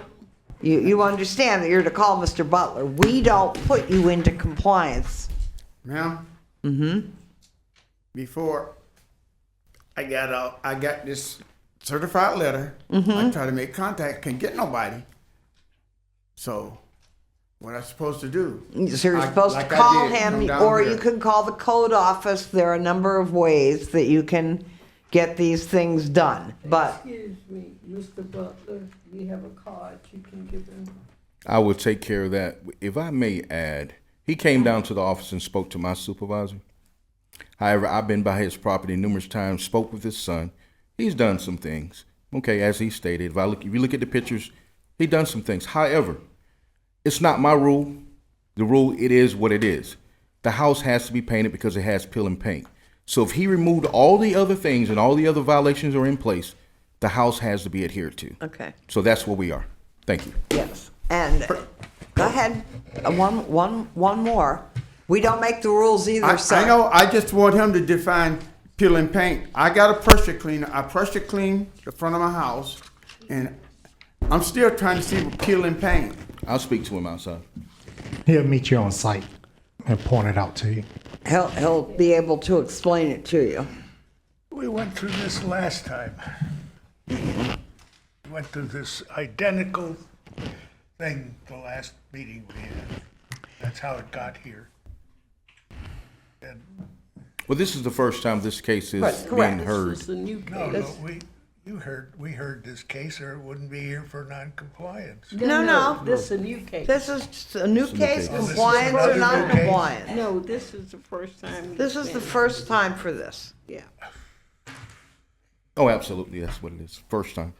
First time. Yes. We may have had a Non-compliant. similar complaint before. Okay. Yeah. Yeah, we did have a similar. Right, but this is the first time for this case. Okay, Go ahead. Madam Chair, I motion that we accept the city's recommendation in the next call. Okay. Find the respondent non-compliance and a respondent come into compliance by the next cutoff date. Motion by Ms. Himes, second by Mr. Gonzalez. All in favor say aye. Aye. Like, sign, opposed. All right, you get with Mr. Butler. He's right here, right now. You get with him and you arrange a time where he can show you exactly what needs to be done. We can't tell you what needs to be done. He can. That's not our job. Okay, thank you. All right, let's go on to case number 37, CEB 01-25-15, Matilda Riley. Ms. Riley, present? Hello, Ms. Riley? Come on up. State your name and address for the record and be sworn in. Matilda Riley, 1625 Floman Street, Daytona Beach, Florida, 32117. You raise your right hand. Yes. Do you solemnly swear or affirm that the testimony you're about to provide is the truth, the whole truth, and nothing but the truth? Yes. Thank you. So you don't live there? No, Okay, does anyone live there? not at the time. Okay, we're going to hear from Ms. Kirk. Go ahead, Ms. Kirk. Okay, this is a complaint-generated case for damaged roof, trim, soffit, rubbish, garbage. First notification was 3/29/24. Compliance was due 4/29/24. I did a site visit on January 2nd, 2025. The property is still in non-compliance. Staff's recommending a finding of non-compliance with compliance due by the next cutoff. Yeah. What, I see the tarp on the roof. Is that still there? Yes, Correct. I'm Okay. dealing with the insurance company, trying to take the whole house down and put a new one in. But we've been backwards and forth for the last 6 months almost. And where are you in this process? I should know something by the end of the month. Good. Okay. So, I mean, there's not much we can do about it. We can see that it's not in compliance because the Right. tarp is not complying. But we understand that you're having issues with the insurance company as well. So you're going to have to come back and let us know where you are, and hopefully you'll be moving along in the process, and we'll give you time to do what you need to do if you're making progress. No problem. Okay. Chair will entertain a motion to find respondent non-compliance or respondent committed to compliance at the next cutoff date, February 5th, 2025, or be returned to the board for consideration of fine of up to $1,000 a day. So moved. Motion, Mr. Gonzalez, second, Ms. Himes. All in favor, say aye. Aye. Like sign opposed, motion carries. All right, Case, thank you. So just keep on keeping on and make sure that you talk to Ms. Kirk all the time and let her know No problem. where you are in the process, okay? No problem. All right, good. I'll tell you later. Thank you for coming. Case number 38, CEB 01-25-16, Elizabeth Coleman, Kimberly Johnson at 837 South Cottle. Respondents present? Okay. Go ahead, Ms. Kirk. Okay, this is a complaint-generated case for overgrown grass, outside storage, damage, missing soffit, damaged fence, and the address numbers not being visible from the street. First notification was 10/16/24. Compliance was due November 16, 2024. There has been some progress, but it's not quite compliance. Staff is requesting an order of non-compliance with compliance due by the next cutoff. Well, when you say there's some compliance, what is the compliance?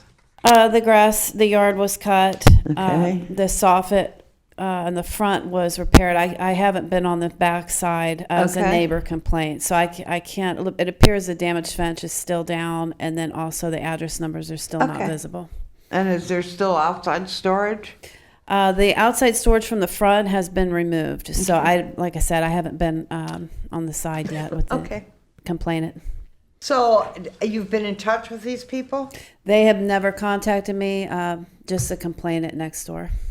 So there's been no contact and they aren't here. Right. But they are doing some things. Yep, they have. But still in non-compliance. Yes. Chair will entertain a motion to find respondent in non-compliance or respondent come into compliance by February 2nd, 2025, or be returned to the board for consideration of a fine of up to $1,000 per day. So moved. Motion, Mr. Gonzalez, second, Ms. Marsh? All in favor, say aye. Oh, sorry. I mean, because who was it? Mr. Harrington made the motion? But you did that before with me, where I made the motion. Okay, well, you have to But it's really all right. speak up and not be It's looking all a different direction, so we make a lot of motions here. They're gonna have to make a motion. And it's 10 after 12. So, who made the motion?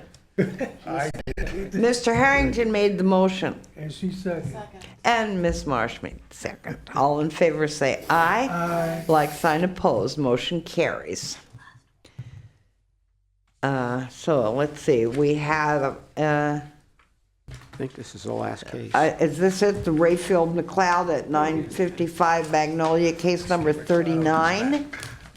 Respondent present? Yes, sir, I'm sorry you had to wait so long.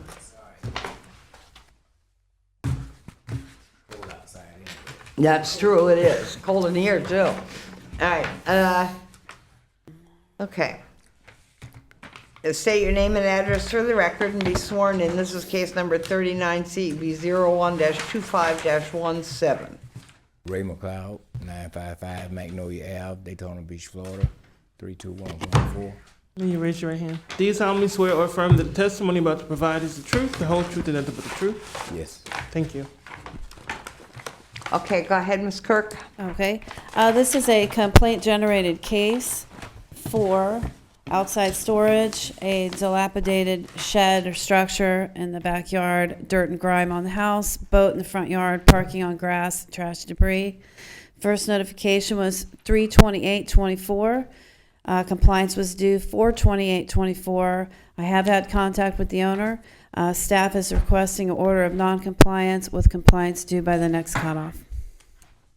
Is there anything you'd like to say? Are you working on these things, Mr. McLeod? It's all complete for as I'm. Well, okay, so what you have to do then, you understand that you get with Miss Kirk, and she will put you in compliance. We can't do that. You've heard me say that. Perfectly understand. Right. So you get her card, you get her number, she'll come over and she'll put you in compliance, and then you won't have to come back. Okay. But right now, you're not in compliance because she hasn't put you in compliance. Okay. So that's where we are. Chair will entertain motion to respond to non-compliance or respond to committee compliance on the next cutoff date, February 2nd, 2025, will be returned to the board for consideration of a fine of up to $1,000 per day. Such a motion. So moved. There you go. Mr. Harrington, motion second. Mr. Gonzalez, all in favor, say aye. Aye. Like sign opposed. Motion carries. Meeting adjourned. Do you realize if we